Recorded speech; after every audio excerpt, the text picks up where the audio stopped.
ESL Pro League is brought to you in part by Logitech G, Pay Safeguard, The Score Esports, Mountain Dew, and ESEA.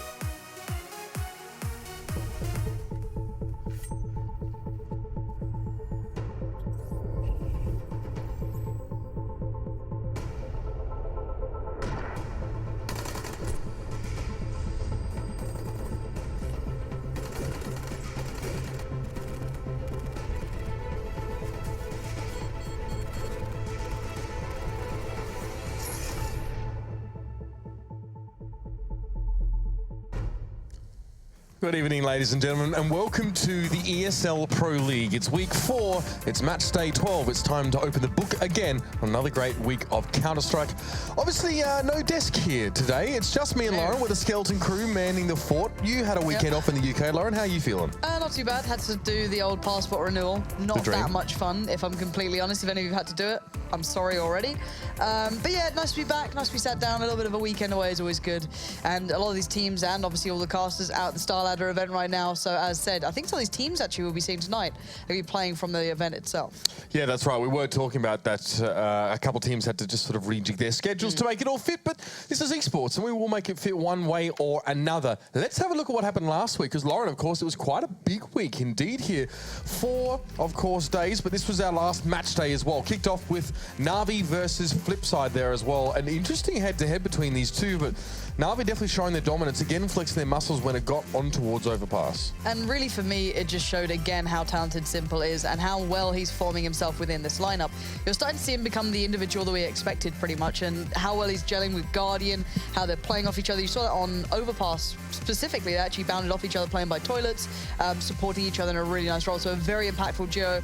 However, outside of that, of course, we got to see the Mousesports NIP game as well. Yeah, that's right. Cobblestone was a decent start for them there as well. We're starting to see Oscar maybe fill a little bit more of a key role in that team. Still waiting to see where Chris J fits into this whole puzzle, if I'm completely honest with you, Lauren. Didn't see a heck of a lot from him. And then 16-5 it was on Cash to finish it off there. NIP again showing that, I guess, trademark dominance, especially working towards the B side. Freiberg's looking in form right now. Everyone's been saying it. It's good to see him back in that entry fragging positioning and doing a good job at that as well. Let's have a look at the standings, though, after the past week.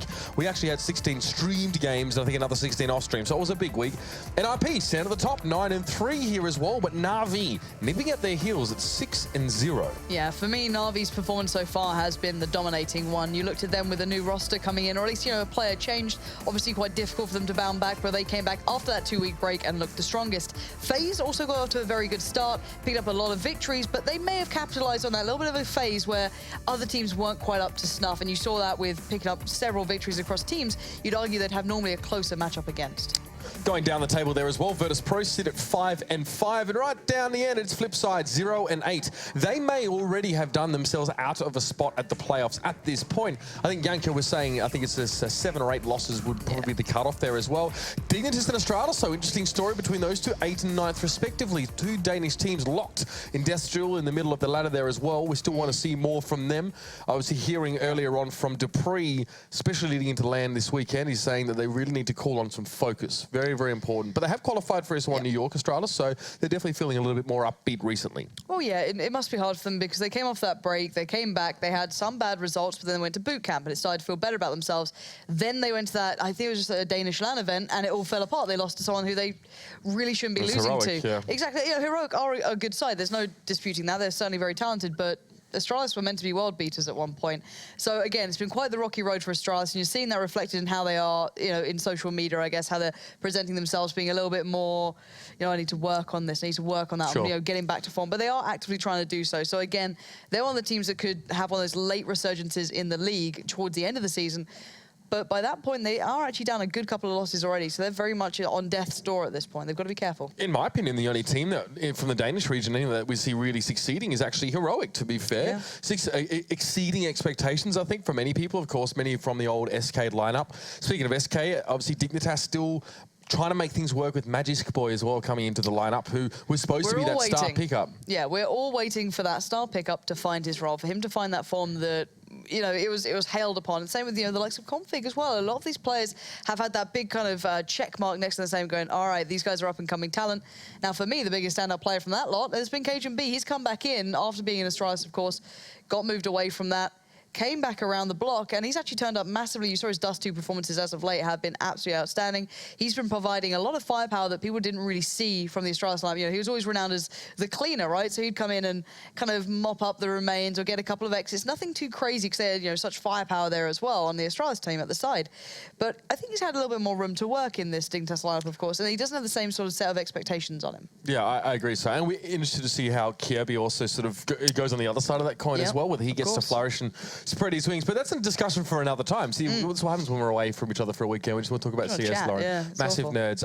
Let's look at the games coming up tonight, though, as well. Just 2 matches for you guys' viewing pleasure. Keeping it short and sweet, and I'm rolling my tongue. That's just how much I'm relaxing here as well. FaZe Clan versus Penta. We got a nice little head-to-head down here now as well for you guys to check out here as well. Obviously, FaZe, that is the other... Yeah, that's... Yeah, that's going to be the other way around. But anyway, obviously, so FaZe Clan, they're actually on the right side. So currently in second place, sitting 8-4. You did point out they're looking very, very good. I mean, Alu still not really finding that super consistent form yet, but is looking good nonetheless. Yeah, for me, it's very easy to look at Alu and have a lot of high expectations put towards him because, you know, God Alu, bot Alu, pick whichever one you want. You know what I mean? Sure. It is the highs and the lows of Alu's career, it seems. But when he hits those highs, he is absolutely outstanding. He's one of those players that everyone wants to keep their eyes on. He's always shown that, you know, bit of potential here and there, whether it be when he was in the Mouse Sports sort of lineup or then, of course, in the NIP lineup where he really started to make a name for himself in that one. Again, a lot of people are waiting to see him in a lineup where he can actually do, you know, some sort of work with a very good team around him. This is the opportunity. Now, so far, he's been adequate. There's no disputing that, but I don't think he's gone above what we saw. I don't want to say what Fox achieved because they're very different AWPers, very different styles. He's been more consistent at least than Fox in many ways. I'd agree. I would agree on that. I'd just say that Alu you hold to a very high standard, and we have yet to quite see that, you know, very peak echelon hit from him. But it's certainly there. It's certainly able to. And on the other side of Penta, it's who turns up today because, you know, it's very good, all good and well to look at them and go, well, they're the farming team, aren't they? They're down there with your flip side. Sure. But actually, they put up a good performance so far already. They've been getting some decent results, maybe not the cleanest of victories, but they've pushed the likes of, what, Fnatic and Virtus, excuse me, you know, earlier on, not too long ago. So again, these guys can play well. Yep. But it always feels like they need that one-off performance. Yeah, I mean, I actually read a translate, well, I tried to translate an interview today with Tarsin as well, which popped up on 99 Damage or something like that as well, saying that, like, I think we sort of proved ourselves or showed ourselves a little bit more when we did sort of knock Virtus Pro down. I'm sitting there reading like, well, that's true, but also Virtus Pro were slumping pretty hard at the time. However, they come back now, and this is a Virtus Pro we said were more in form, and they managed to split the series with them there as well after a bit of a mare of a first map on Cobblestone. So, good signs coming from them. Their cash was actually really quite good, and we are going to see that in the series today, of course, as map number 2, which coincides with a map that FaZe kind of haven't really gotten going on. You know, Mirage for FaZe, our first map, I think it's going to be good. It's definitely their bread and butter, I think, as far as map goes, but cash, no, not really been great for them so far. The thing is, I'd argue that they've had incredibly hard opponents because they play it into their map pool, maybe at not the highest first pick. You know what I mean? Like, you look at your Mirages with them, you'd be like, all right, that's a good pick for these guys. But for FaZe, I wouldn't say they're scared of it or they should shy away from it. They're certainly good at cash, but then they don't necessarily beat the specialists. For me, at the moment, people like NIP are your specialists, right? Who have those crazy, like, eco strats, how they really form themselves around it. It was NIP's break back in map, wasn't it? Oh, you know, once Threat joined, all those mollies came out and everyone started to go, oh my God, NIP are back, right? Everyone got hyped up. So again, they may not be able to beat real specialists on occasion, and they had that really strange result against Envy where they just never got going. You saw vintage Kenny S coming out to play. These sort of things, they do seem to be on the receiving end of some of that sort of play, but again, they're not bad at it. I just don't think they're one of the forerunners in performance on it.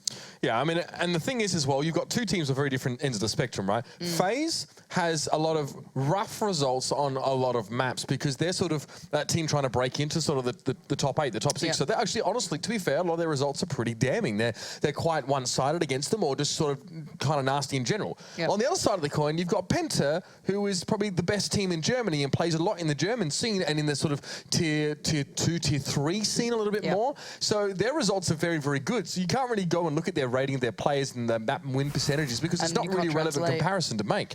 No, you're absolutely spot on. And we were actually bringing this up with Penta's game against Virtus Pro, is that when you do play amongst that tier 2, 3 sort of region, you get away with a lot more and you don't get punished as much. And we saw that being a prime example. It was actually against Virtus Pro. It was the first time we really got to see the AWP ping coming through. And I think it was Mike S just took this very, you know, overly aggressive or overly confident peak that he got absolutely shredded for. Is that the long A peak? It was, yeah. So again, you know, it's these sort of things where, you know, it might pay off 1 out of 5 times into something really sick or a big opportunity, but, you know, you don't normally take those sort of risks in those situations because there's so much to lose. And normally, if the other person is playing quote-unquote correctly, you won't win it. So again, it's the small differences here and there that you get to see, but generally Penta have a really nice foundation.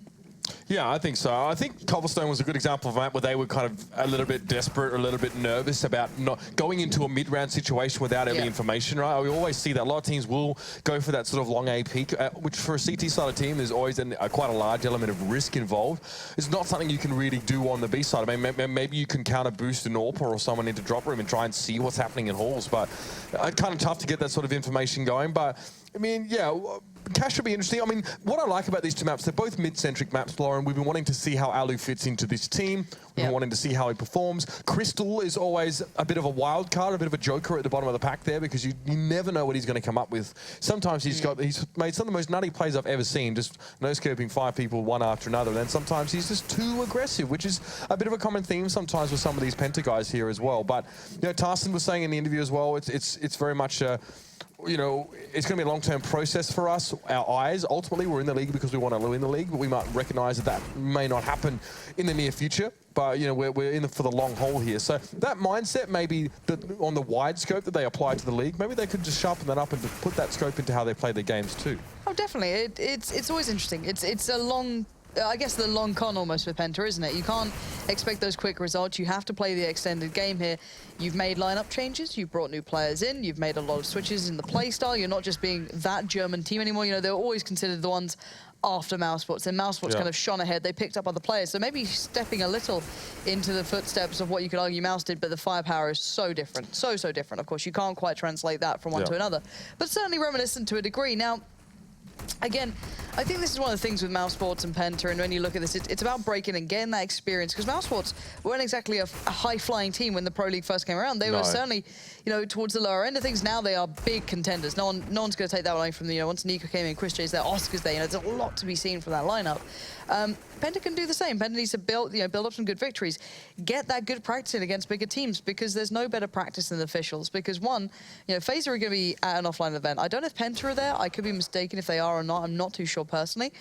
However, I do know FaZe will be at the event. So either they're in a hotel somewhere trying to play, or at the event itself. So essentially like a boot camp style play. So again, you know, what better time to play FaZe is when they're warming up for a big event. You know, that's the perfect opportunity to get your head around how FaZe play against the very top tier yourselves, really get into it, see if, you know, all those bit of unique strategies you came up with work. Because this is something that Yanko said actually on the desk, Mitch, and I think it's very, very true, that when you're one of these not necessarily top tier teams who flies to every single event, you know, you're not on that constant road, you have time to come up with these quirkier strategies, to come up with these unique plays, to, you know, really review your game and come back with something different the next time around. And I think that's what I want to see from Penta. They want to be that team. You know, I saw it from Dignitas not too long ago. They used to have that, you know, very unique Mirage style that I always love to watch. Penta can find that role. Yeah, it's fine. I mean, quite a few teams have said how tough it can be when you're sort of on the road trying to really review yourselves. I mean, when I spoke to Renegades actually at Katowice at IEM. Oh, was it IEM? No, it was the closed qualifiers for ESL Cologne. They were like, man, like we haven't had time to sit down and scratch ourselves. I mean, it was Chad, so we put it a bit of a different way, to be fair. But you know, like we've been very, very busy. I think you said running around like a blue-ass fly, which sounds about right. That sounds kind of more as you're saying you want. But very yeah, accurate. they were flat out. They couldn't even go back and review their own stuff here. But you know, Penta had the opportunity. I mean, that's why you're sort of helped as a newer team coming into the scene, because your time is not so slim. You're not taxed so much by traveling and all these events. And now with Stefan coming into this team as well, it was said that he was a stand-in, but we presume this will be more of a longer-term thing. He's one of the top players from the German scene. We've seen him in multiple Meisterschafts, Lauren. Yeah. Lately, he's actually had some really nice stand-up performances. But Penta, amongst the Pro League, is still playing teams like Ronix and Panthers and Eyes on You, like all these German rosters, right? So I try and look at their stats with like a very a critical eye, but it's super hard to judge these guys because they're not playing Tier 1 teams. No, but they certainly have one tonight. This is not going to be an easy task for either side. You can't come into this as FaZe and underestimate Penta. You will get punished. FaZe need to warm up for the event in the next couple of days. They need to take this as the best prac they can. And while Penta have the perfect opportunity to give it some to FaZe. Absolutely here as well. Do keep your eyes on Mike S. See if he's going to go for some of that aggressive stuff on a CT side, a strategy that often pays off on this particular map. We are actually looking at a restart here by the looks of things in just a moment. I mean, I was going to say this as well. If FaZe are set up in like a boot camp facility or some sort of hotel room, it might be a little bit hard to get everything well, look, Keo played from iSeries, and I've done that before. It's not easy. Yeah, he was playing in the Battlefield competition at iSeries, I think, or something like that. No, because one of the Battlefield players, the old Penta Battlefield players, was complaining that he lost to Kiyoshima's team in the Battlefield thing. That's depressing. Because Keo lives in the UK now, I guess, doesn't he? I think he just travels in between. I wouldn't be surprised. But yeah, Keo was at iSeries. He played, and I think he was actually playing off someone's phone, like 4G or something. Because don't it's even a LAN. Yeah, iSeries. Oh, yeah, true. I'm sorry, you worked there. You had to be nice about it. I was there, yeah. I'm more of the old person who's been, you know, hurt in the past. Done a couple too many iSeries. It's like Swedes and DreamHack, I guess, the old school DreamHack style. I used to go to LAN for the ping, you know, that sort of thing. It's like Aussies in every LAN we have. We have nothing. Appreciate it all. But no, yeah, this should be good fun. And again, as it is just me and Mitch, I think the people at home should kind of join us here. You know what I mean? Like, if you have any thoughts on the show tonight, and especially about the two teams, what they're facing off against, what you're looking forward to seeing, use the hashtag ESL Pro League, because we'll be reading it, let's be honest, because it's just me and Mitch. And we talk a lot of rubbish normally when we're out of ideas of other things to talk about, like when the game needs to be restarted. So this is the perfect time for you to just tell us how you feel. Yeah, if you've got any questions as well. If you've got any questions, if they're about CS, direct them at Lauren. If they're about not eating baked beans every night, direct them at me. Can probably assist you in that regard. Lauren, you spend all your money on bath salts and things that smell in the bathroom. Look, it was actually quite tricky. I was coming back from Stansted on the way back from here. And in Stansted, I am an absolute mess when it comes to really nice smelling items, right? So there's a shop called Rituals. Oh, yeah, really? It's like a salt pentagram in that, or yeah, something like that. But no, Rituals has a shop in Stansted. So I was looking through my English money. I was like, I could change it back to euros, or I could just spend it now and it'd be fine. Because that makes sense. Because I'll never go back to England. Clearly, I live in Germany, right? That never happens. I just wandered in there and I walked out with a box of just things. Like, I mean, nothing that's really relevant or useful to my everyday life. But I mean, if I need like a salt bath that's just really good for your skin, and then like a polish. I don't even know what I bought. A polish? It's like you have to do it in an order. Shut up. You have to do it in an order. And I was just like, I smell wonderful. But yeah, it's my life. You smell wonderful, but you curl up in a ball in your apartment all the time. You don't come and hang out with us. You don't get to share this last smell. Last time I went out, Mitch, I ended up in a puddle of nuggets. All right, we're not going to go into that story because we're on air. But last time, didn't go well. We are waiting on the restart. Let's not puddle more of an avalanche, let's be honest. It was an avalanche of nuggets. Okay, just so you understand, guys at home, essentially, I got home after a few Panda Pops, or lemonades, whatever you want to call them, a little tipsy, decided I wanted a McDonald's. Because, there's nothing wrong with that. Not sponsored or any other fast food venture you want to go to. You pick. I found these nuggets. I tried to eat said nuggets. I fell on the floor somewhere during that process, woke up covered in nuggets, and had to go to work. And that's why she spends her money on bath salts. Not just to make yourself smell good, but just to try Wash away the feelings. Exactly. Try and regain some dignity as well. Yeah. At least you can walk around with your head held high. But we have a little bit of a break at the moment as well. So this is my favourite part of the show. Sorry, hold on. I've heard news. So we have some scrub plays coming in, I believe. That's not what. Okay, this is straight out of my matchmaking games. Silver twos? Silver twos. Guys, we've got a bit of a break here as well. Boys. Let's just roll our community plays of the week. Enjoy them.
So how about that taco cat there, Lauren? Not half bad.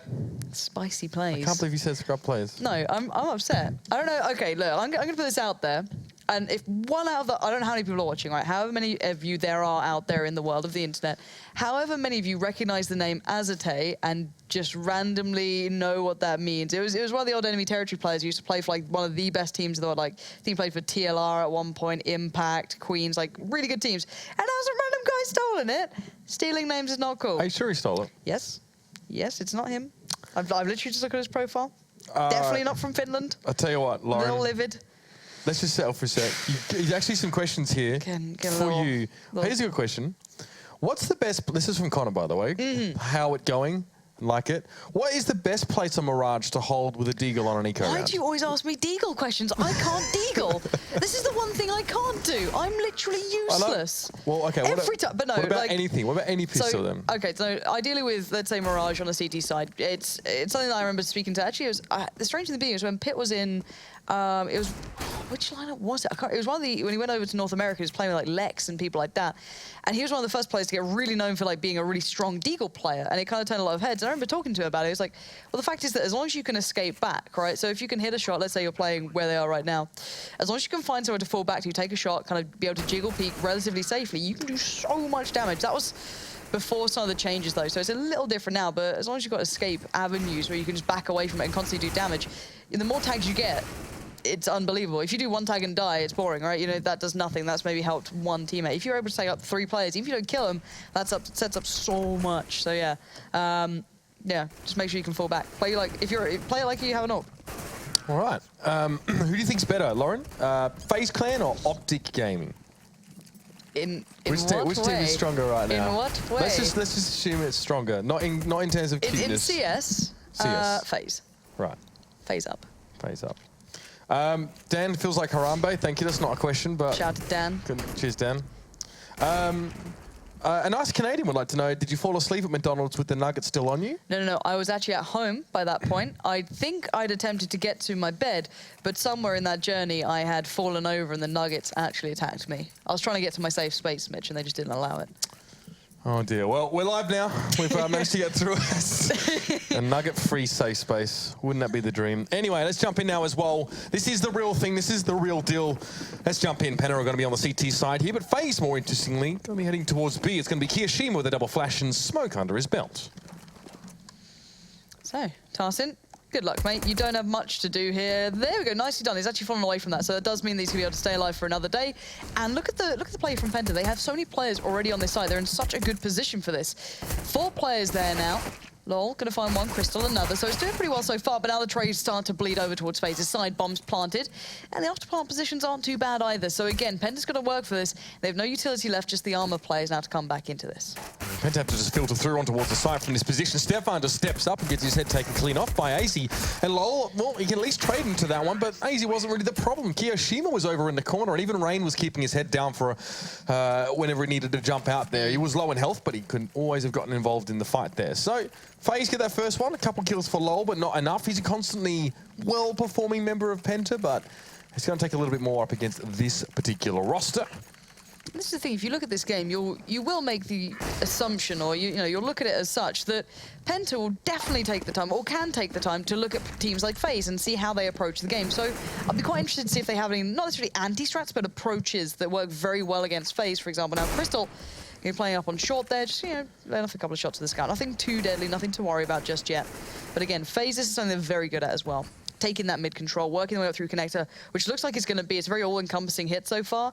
You've got Rain coming in through Palace, which means that players like Stefan and Mike S cannot get comfortable, and it's going to be the pinch coming through. Kio's going to go towards ramp. The one undoing factor would be Stefan pushing ramp itself. That could change things. Yeah, and Kio's got the bomb there as well, so if Stefan does actually see that go loose, he could almost just push back in towards T himself, or at least just raise the alarm for the rest of his team. Stefan goes for the challenge. Kio that takes him out now, and this is just going to be a 3-pronged assault over towards the A side. Lol tries to stand his ground here at CT. I'll at least get himself one, but now Crystal going to be called upon to try and come in through connector. AZ even peeking his head out for a moment. Got a spot on towards Tarsin and actually falls down. This is more a costly round for FaZe than they perhaps intended initially, but still the bomb having been planted. Lol and Tarsin. These are recovered rifles as well. This is incredibly expensive. That's 1 AK loose. Lol can get, I think he could probably get another. I'm not too sure what weapon was being used then, but again, with 3 players down, you'll make the assumption that one of them probably had a rifle. So even for the CT side now, this is a valuable phase save, but it's certainly viable to go for. Kio's going to find Tarsin, trying to make the push, and now surely Lol's line is less, and he's going to have to back away from this, and I don't know if he's going to be able to find an AK here. He's not going to, but the armor and the UMP is certainly worth keeping a hand on. Yeah, and again, they have taken weapons out of FaZe's hands here, keeping them a little bit low budget, but Kio's still got 2 kills with the AK. He holds onto that one. It's going to be a bomb plant and a detonation here for FaZe. It's going to be a 2-0 lead to start things off here. Still wanting just to get the litmus test applied to Penta at this stage, but too early to tell. Lol obviously featuring fairly nicely in a couple situations. Had himself the UMP to work with, though. Eco time. Yeah, everyone else will pretty much be on eco. There's not much more to be said about that. And on the other side for FaZe, it's farming. Pure and simple, you want to get Alu getting as many kills as you can, build up that bank nice and quickly for himself. And the big mid presence going to come through here. But Lol and Stefan have a good read. Again, this is the thing I've got to say about Penta is they do understand the approach the other team wants to go for. They put players in the right place. It's just, of course, in these sort of buys, you're not going to be able to make much more of it. And really for Alu and AZ to be the ones getting the kills, this is a lot of money gained. That's the SMGs you want to be doing the job pretty much here. Perfect way of doing this now. So they can get on a really nice buy and they've got the buffer. On the other side of things, not so much so. Not going to have those mollies. Not going to have maybe the diffuse kits they'd want as well. So again, a huge problem here. As you can see, my guess has to be a glass cannon. Whereas on the other side, I wonder if FaZe are going to be cheeky. What are they going to try and work with here? Ooh, they're going to hold on to these 2 UMPs in the MAC-10 there as well. So for this being round 4 and not round 3, that's a pretty interesting call there. A split to B works. You can just... You can't take the mid fights, you can't take fights towards A really, but B, you could definitely work with the SMGs. You've got UMPs, sure, and AZ's found a way up count already. This is unbelievable. How did he not get spread out? Look at the under smokes is mid. That's answered my question. Now Crystal spots out another towards the apartments. He's seeing what's going on here. He's working it out, and FaZe shouldn't be allowed to win this, but Alu has other things in mind. It's a 3v3 in the bomb. Did it actually drop down, or is it still in the apartments? I think it's still in the apartments. Yeah, Jacob's going to have to go back for that. Does get a rifle for his troubles, but still, that was a really long time for him. He's got to feel that. Now it's opened up a window of opportunity, but Alu? Alu? That's a UMP, Alu. You're not meant to be able to do that, Alu, and now it's a 1v1. That's right. It's going to be AK versus AWP here as well. Mike with a limited option. Rain just going to walk across him. He actually dodges the shot. Okay, he's going to be able to back away with a bomb here, and now Mike S forced to chase. Rain knows this, going to be sitting on the other side of the door and hoping that Mike S pushes through. Now, doing so, decent read by Mike S. Look at this. Rain could quite easily go and plant the bomb, and now it's a bit of a Mexican standoff here. Nice try, Rain. He went for it. Nade over. He's just going to give himself a couple of seconds to back into a better spot. or a little bit of a different one. Mike S doesn't know if he's gone through the little bit of the hole by the window. Now he knows what's up. Reigns dancing with death, man. This is so weird to see. You do not see this. Mike S will feed it in the end, but all right, FaZe, fair play. And because they went on that cheeky buy, now I say cheeky buy, it wasn't even a buy. They stayed on the SMGs from the 3rd round because they wanted the additional money, and it worked. Now look at their money. You've got 8K, you've got, you know, things like 5K in there, 7. They've got such a robust economy. And to flip the complete switch, of course, is Penta is absolutely skint. They have absolutely nothing to work with here. So, you know, a real shoddy purchase coming through. FaZe are just kind of running them ragged here. And they're still playing 2 MAC-10s into this. They know they can in this round, of course, and they're just going to make more money, build that buffer up so that, you know, if FaZe does what FaZe often does do and drop a few rounds in quick succession later on, they're not going to be too stung by it. But now Alu gets dinked there as well with the MAC-10 from long range. No respect play coming up from FaZe, but it's not getting him all the way across the line here. Rain, though, the heavy hitter, comes in with the AK and he's going to have to trade out with Tarsin, who picks him off with the Deagles. Now a 2v3, guns still with FaZe, but numbers favour Penta. But how is this happening? Like, FaZe are just playing DM. Oh my God, Crystal. This is pure DM. I'm not even kidding. Crystal's dead, and now we're in a 2v1. This is the sort of CS that just makes me scratch my head, right? Because FaZe are playing this like they're playing against matchmaking teams. You know what I mean? Like, it's a world apart, an absolute world apart. And Penta are just bending over and taking it at the moment. This is why can't they stop this? So you know, obviously the last couple of rounds, sure, we're a little bit here, there, and everywhere. But look how close these rounds are getting, and then they can't close down on the gun rounds. I don't know what to say about it. Nothing captures the feeling of this game more than how Rain was behaving in that last round up against Mike S there as well. Mike S though comes in with a bit of finesse of his own. He's going to pluck the head off Jacob easily enough, and now still the 1v1. Kiyoshima, Mr. Reliable, Mr. Dependable, not the kind of player to go for flashy, silly stuff. He'll just do the job and get it done right. Mike S is going to fall down. Good on you, Kiyoshima. Kyo will never be the problem. Never. Never be the problem. Now we see the decent buy coming out, and they're 5-0 up here. So they've got the perfect buffer. Jacob's a little lower than the others, but that's no problem. He can be dropped out quite comfortably by 3 of the other players here. And on the other side, Mike S still no armor, still nothing else, you know, still lacking a little here. This is the best buy they're going to get for a while. So again, this will be probably FaZe going back to their defaults. Take over mid control with 2 to 3 players, one splitting through underpass. Basically a 1-3-1. Essentially is what it comes down to. Kyo goes through underpass possibly or watches the push-up. Jacob will work through B. Rain plays towards A, whether it be Palace or not, up to how he feels it.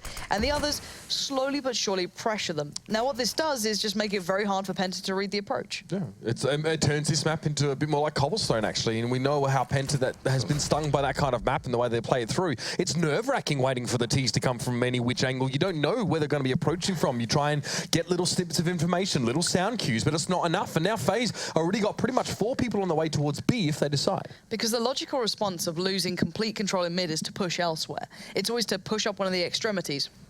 And FaZe will be waiting for that. That's what that one player is always there for. Now we're going to see the 3-2 split coming through. 2 through short, 3 through the apartments. Crystal and Tarsin will be the first to meet the complete team of FaZe here. And it's going to be hitting right about now. First of 4 will be Tarsin, and next in line is Crystal. That is as clean as you like. Splitting their attention left, right, and center. Bomb plant, site's theirs. You can't do anything about it, Penta. And they got all those players right onto the site before Penta even realized what was going on, because they closed off all avenues of line of sight or any sort of information gaining, I guess. Terrible way to put it, but FaZe had 4 people on that side, and Penta still weren't sure exactly where they were going to be over the map in general. So Stefan eventually pushed Palace for extra information, but now we're going to see some trading out, but the bomb's already down. It's already after the fact FaZe are going to go up 6-0 regardless. Mike S sitting back, he wants to hold his AWP. He doesn't have armor. He doesn't need to go for any cheeky peeks near.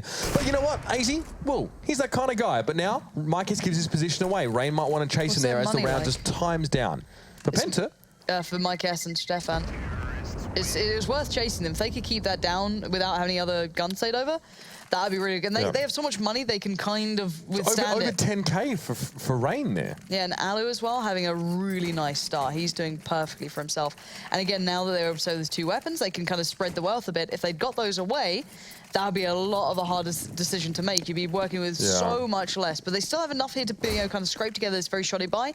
And FaZe switch it up. FaZe have shown their hand a couple of times. They're like, no. All right, we're going to just keep you guys guessing a little here. They've gone for the double play through Palace. Now, I like this. You should be able to isolate Kyo, but Kyo is not a weak-minded player. He will step up to the challenge. Stefan goes down, spots out another, and now they know what's going on. The rest of FaZe have to be careful, though. They can't push up through Tetris just yet. LoL winning that fight is going to cause a massive problem. Now they're stuck. Yeah, that's right. FaZe know from in front or behind they're going to be challenged at one point here. Good on Keo, at least gets himself the trade, but FaZe have to move that, and they need to access their site, and they need to plant this bomb, and then they need to play ahead of these smokes as well. Alu has one still as well, but there it is. Alu and AZ chiming in. Lol now, all of a sudden, going from the flanking player to be the guy way out of the fold. He's got no chance of getting back into the fight. That AWP that Mike has held on to before, absolutely no value gained. Lol just has to sit now and wait and hope he's not found. And now they know exactly where it'll be. That's the problem. At least have like the best idea possible, because he was the one player to get the kill. So they know, well, here's the guy in Palace. Alu hasn't seen him by ramp, so he's probably by AZ. And you can see AZ like leaping up then. I don't think he actually caught a glimpse. So AZ could walk into this. You can actually see a decent angle from there. So Lol's got the first shot on this one. And knows he's coming. Gonna land that.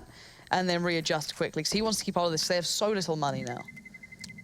Oh, we'll manage to just get away there. So FaZe, like you said, could have punished Penta a little bit harder in the round prior there. It was, I guess, obviously with the AWP, but the result is essentially the same. Now we're going to have your tactical pause coming in, arguably for Penta at this stage, as they have a little bit of money to work with. They could buy on this round. I mean, a little bit skinned for Mike and Crystal, but enough to sort of be going on with. But, I mean, their best gun rounds have done very, very little to scratch the surface of FaZe.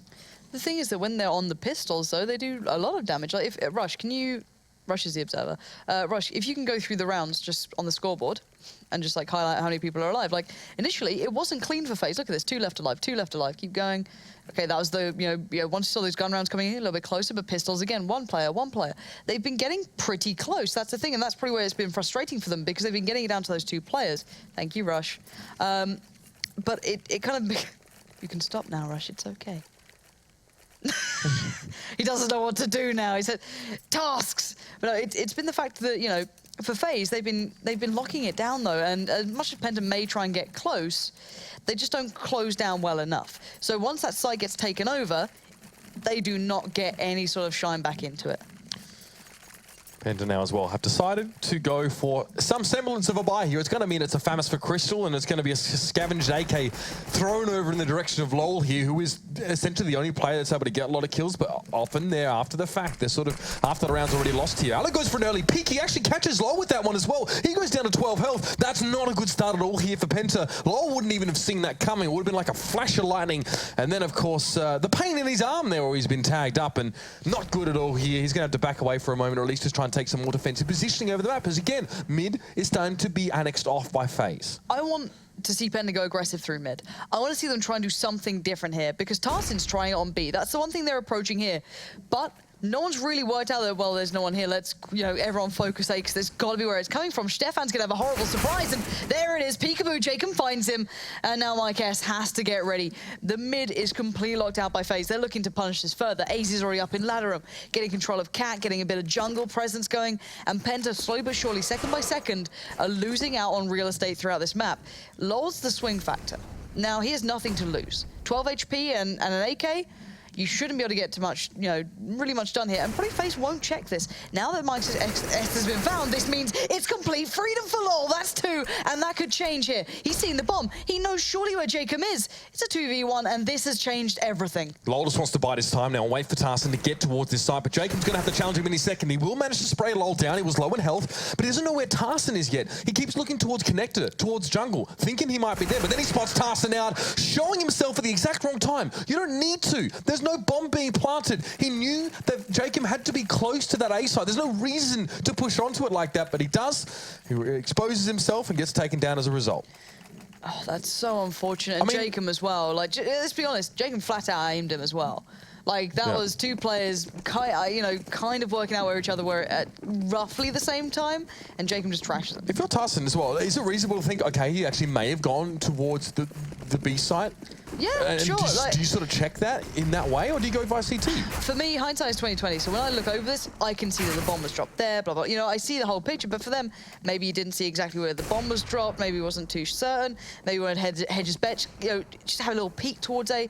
But again, with X-ray on, with that hindsight, it was a little bit sloppy, to be honest. Could have played it a little bit better. But Stefan now and the Penta boys, if like usual, this round should be closer than their gun round. So again, keep your eyes on it. I think Rain's got other ideas this time around. He's kept it well into check, and Mike S locked out, 16 HP. Could get down Rain, good angle for that. But still, the other 3 positioned well, and with a bomb plant to support them, very unlikely anymore is going to happen. Yeah, and Alu there just finishing off the job. So 9-0 for FaZe. And when you're at this point as Penta Sports, you don't have any of those save rounds in your pocket. You can't go, okay, boys, let's just hunker down for the winter. Let's save this round. Let's maybe, you know, you definitely can't go for any double eco. So now your ideal buy is probably this. And this is pretty good for Penta. They've got essentially everything that they need. But they're not going to get too many rounds like this in the future, and especially if they get reset here. So even just to win a round as Penta is not remotely enough here. No, this is a bit of a disaster. My guess. The thing is, you see him hitting the hard shots, right? And there are a lot of other AWPers like that. And Alu is certainly just going to be going miles ahead of this. LOL has been my star at the moment. Look at that play, 3 back-to-back in 3 different angles. He pretty much made this round competitive. The only round we've seen Penta be competitive, and that was because FaZe are going over-aggressive, and they know they are. Why not punish them? No, they're 9 up. They're 9-0 up. They are trashing Penta right now. They got a little sloppy on LoL. Playing 1-by-1 allows that to happen. It takes nothing away from LoL. Players like him deserve to be able to pick those up, and it's impressive he did. Keo, don't you dare. Don't you dare. You know what French players do when they jump like that. It just tilts me. Don't you dare do it. But Mikes, Tarson, and Crystal should be able to win this. Easy now as well. Make his way over towards that B side. And Mike is actually rotating early in towards Kitchen, so giving up a lot of real estate on that B site. Now, AZ and Keo don't really have any utility to play behind here, so they do need to essentially hit this site clean one way or another.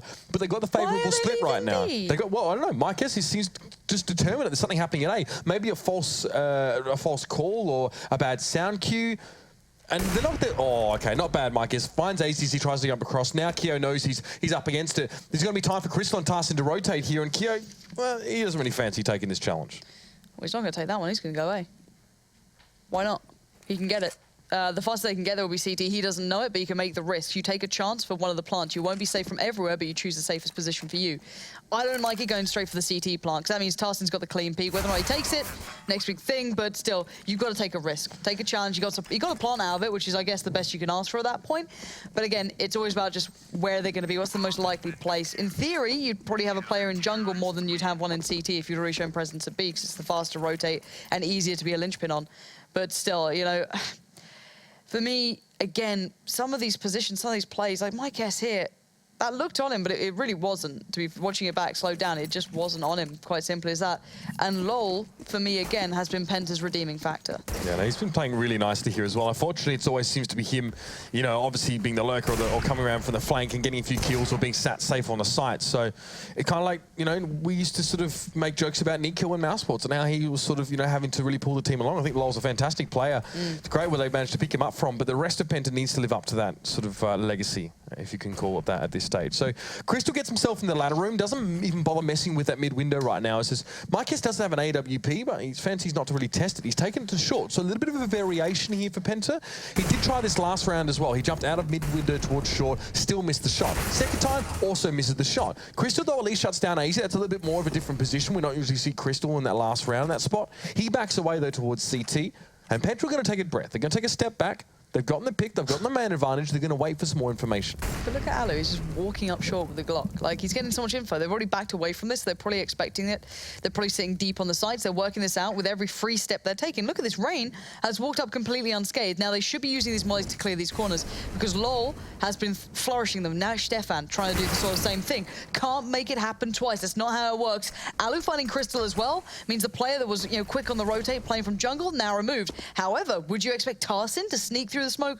Probably not, and neither will Alu. That's a freebie back into this. 3v3 now. Yeah, good decision-making there from Tarson to go on and chase that one down. Mikes finds Jacob as well. Now things, maybe some light at the end of the tunnel starting to appear here for Penta. FaZe cut down to 2 players, but the bomb is down, and this is very winnable if you're FaZe. Already Kiyoshima chimes in, finds himself one. That's Tarson to fall. He lingered too long towards jungle. And now Rain, a commanding position here on this site. Some wallbang shots coming in though. LoL read through that quite nicely. And now Keo has got to tighten his belt and get the job done. Bomb's not applying for Keo. He has to hit them on the cross, and he's going to find one sprays in on the last. He knows that Mikes is going to hold this. The smoke's up. Mikes is not going to stop defusing this. Oh. And he just missed one of those last 3 bullets, and he would have had that. But no. Finally, Penta get their second on the board, but that did, again, come down to the wire. Again, bump up for FaZe, so obviously money's still flowing in general for them, even after losing that round. For Penta, though, these rounds they're winning, they're costly. We can see how these shots go in as well. It was, yeah, 1 or maybe 2 of those shots away. I mean, you're using a Tech 9 through smoke, so you very much are throwing up the Hail Mary right there. Not ideal bomb plant there, obviously, for Kyo's positioning. So interesting how that sort of came about, but let it be that way. Now Ali gets a pick. Mike opens up nicely. Can't get the second shot, though. Stefan sprays down for 3, and now it's going to be 2 players left for FaZe. It's AZ and Kyo with a heck of a lot on their plate. Again, it'll be Kyo to try and get them out of a bad situation, but AZ helps out there from Connector. Yeah, AZ a little bit late to helping out then, because as soon as you show ramp aggression, that's the weakness, that's the downfall. Connector, because you get the perfect flank on it, of course. And now Kyo up against Tarsin, and Tarsin will keep it together. And well, let's break that down, because I've got to feel a little bit for FaZe in that round, considering the Penta hadn't really done that double ramp aggression. They hadn't really gone for that too much. And then as soon as like, all right, guys, let's do just one mid, let's hit A, all right, everyone, let's go A.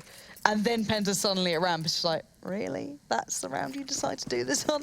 So a little unfortunate, but again, FaZe being pushed a little bit here. Let's see what they go back to. Maybe a bit more default. The kind of 2B, well, 1 through underpass, 2 top mid, 1 through kind of ramp or palace. Just try and get something going. And look at AZ, so brazen. He knows he's playing well. He knows he can land these shots. And we're going to have Alu bounding up Catwalk as well, who's been having a bit of a good game. The shots he's been hitting have been impressive. Missing a crucial one at the start of last round, but again, he's peeking in towards the A side against people who are very advanced in positioning. So not easy shots to hit. Now it's going to be a boost into mid window for Jacob.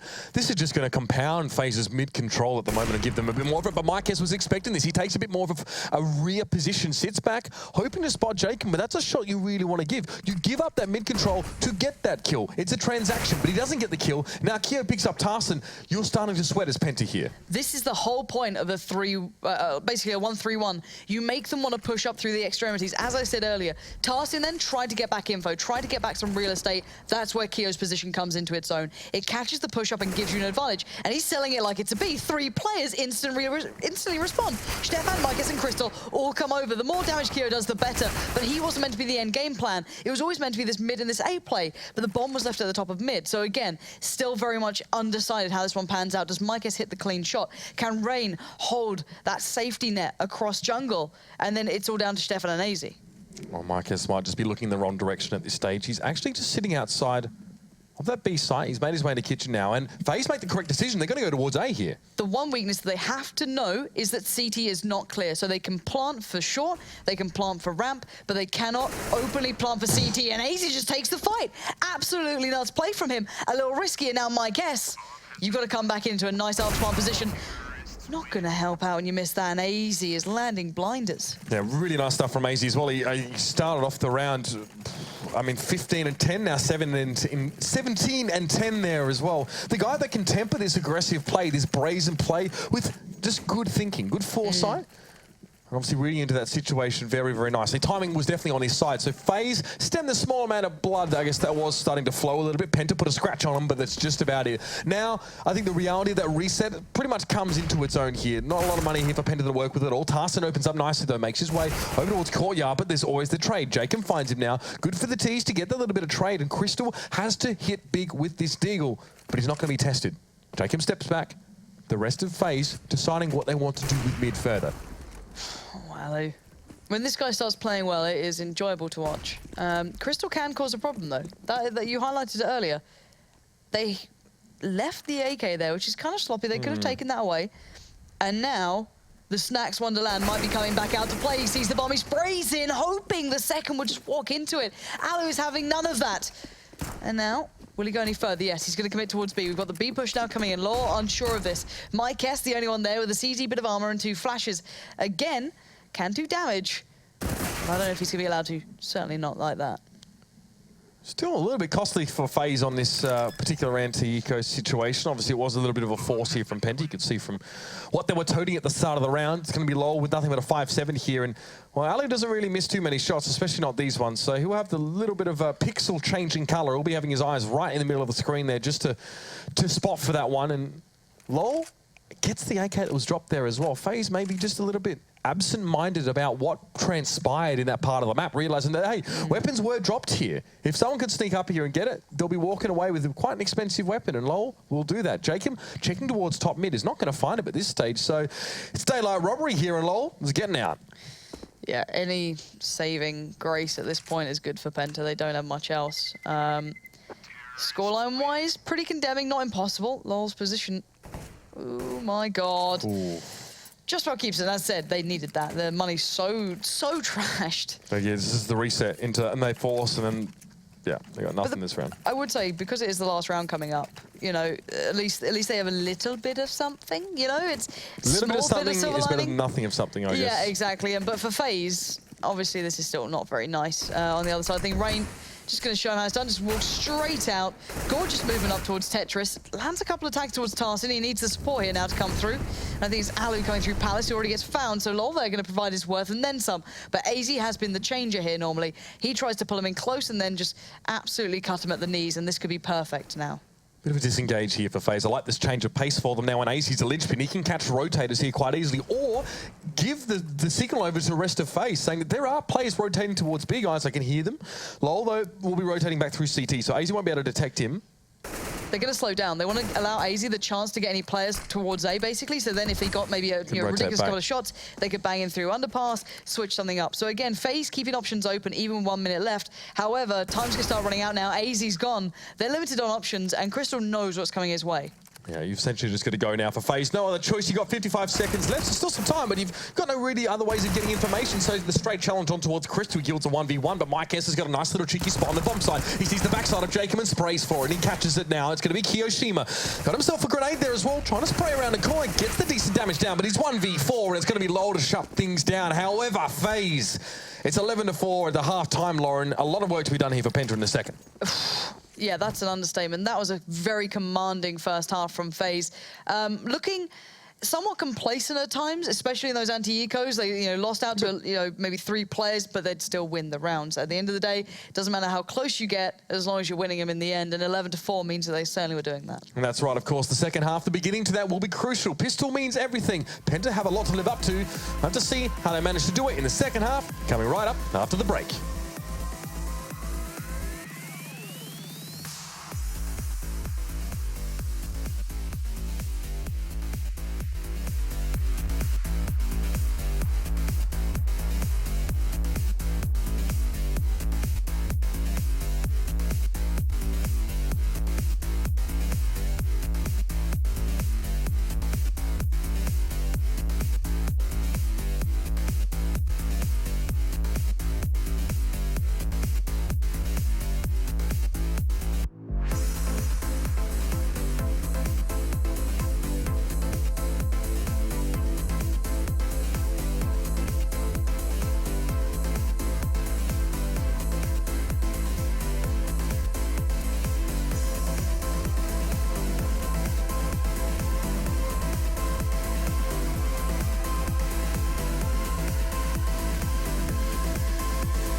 Well, it's a battle of 2nd place and 14th place teams here in the ESL Pro League. Penta, obviously, right down the bottom of the ladder, have only played 2 maps, so we're not holding that against them. But FaZe looking pretty good so far in the season and in Mirage so far as well. Yeah, they look completely unscathed by Penta so far. Hopefully they don't fall into the trap that we saw Virtus Pro kind of trip towards, where things got a little bit closer towards the second half, and of course what happened on towards Cash. However, FaZe look really on point. We're seeing individuals having those big games, and that's what, you know, whenever you discuss FaZe against tier 1 teams, you discuss the fact that they need several of those individuals to have those big performances. We're seeing AZ having a real cracking game. Now, again, if anyone else steps up with him, we've seen glimmers from several players. This is going to be kind of tough. I don't know. I'm curious to see how this one works out. I don't think Penta's got it in them, but again, I'd love to see them surprise me. Well, Pistol will be the starting point. That's at least where they can start to mount some sort of a comeback here. FaZe definitely showed up on their T side. Mid control was everything now, and look, the stack towards B is not really going to work out here. Poor old Kiyoshima. I mean, he's not the problem here, really. It was the decision to send 4 players away, but he's going to be on his own up against the entirety of Penta, who are out for blood. They're looking to start things off quite well here. Kyo, oh, Kyo, not going to be able to get any there. Stefan turns around and gets a headshot. Alu, hello, through the smoke. Okay, then, Stefan falls down. And now we can make his way a little bit closer over towards this site. It's going to be FaZe set up for the retake with 4v4 situation on our hands.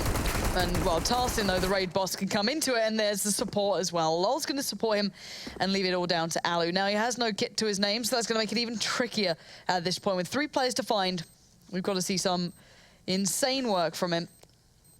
As Tarsin will hold the push, Lol baits him in, and even from the back lines, you had pressure coming through as well. So, not too much fun coming through there for FaZe. Yeah, I mean, you got to accept that as FaZe. You always take a risk stacking a particular site. This is an MM at low silver, and sometimes they don't rush B on that first round. So Penta make the move towards A. It works out well.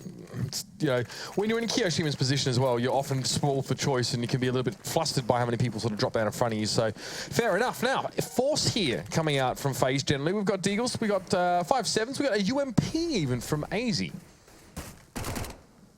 Okay.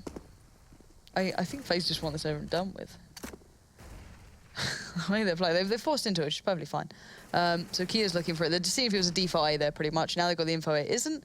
They might want to push a little further just to make sure no one's around the other corner, but then they need to back away. But then the problem is they've got mid control on Penta. So Penta needs to be quick though. They can't dilly-dally on this one because at that point, the jig's up, the plan's noted, and everything falls apart. So already, FaZe should have a good idea where they're going. So people like Rain should ready themselves here, and let's see what they can do with this. Yeah, just around the corner there with the Deagle as well. It's going to be Rain trying to plug him in, but it's going to be Marquez shutting him down. Jacob, no, at least gets the bomb loose, and Stefan, though, responds. It's going to be Kiyoshima and AZ coming in here from a flanking position, but Tarsin's going to be prepared for it. Either he heard it, or it was quite a conspicuous missing 2 players over on that site. It's going to cause some shots going towards Kyo, and AZ may even want to try and hang on towards his UMP at this stage.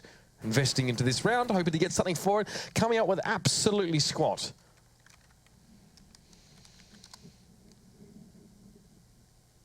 I don't know, what do they have? So they've got the head armor on Kyo. Yeah, it's worth just saving this then.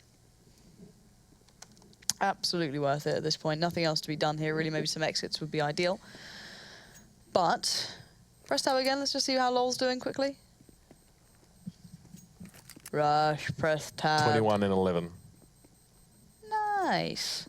So yeah, LoL's having a good game. That's nice to see. Because, you know, I've been looking for someone to step up for Penta. Because Marquez has these kind of on and off games. Crystal hasn't been quite playing to the standard that we keep expecting. You know, like on the Cobble game before, we're like, all right, Crystal's someone to watch, keep your eyes on. Didn't really see much from him. So again, FaZe will have to go through this round. There's nothing more to be seen. They kept those previous guns because the best they could ever do out of it, pretty much. And on the other side, it should be farming time. But a big difference in the way they've approached this. You've got 1 UMP, 1 Tech 9, and that's it. The others have the rifles. But, you know, before when we saw FaZe on their T side, it was, you know, almost all SMGs, that sort of thing. And FaZe have gone for the stack. Yeah, again, stacking towards A now as well, trying to hedge their bets on that side. But Penta play this default. There's 1-3-1. Crystal, unaware perhaps as to how many players exactly are going to be waiting on the other side of T-ramp there. He probably wouldn't have heard too much. Nade just goes lazily in the direction of Rain there as well. Doesn't really inflict mortal damage per se, just a bit of a tickle. And now the entirety of Penta are ready to burst out of Connector at any moment. Connector's the one problem. You get so exposed by players coming through Connector, so whoever... Yeah, it's Rain. He's going to have to try and do something from jungle, but he's smoked off. So Penta have taken a really long time, though. This is a problem. It allows this to happen, and look at it from the back lines. Rain comes in, gets the job done. Jacob provides as well, and then there you go. Final player's shown his hand, and he gets shut out. That's the power of a good read. That's the power of understanding the positioning.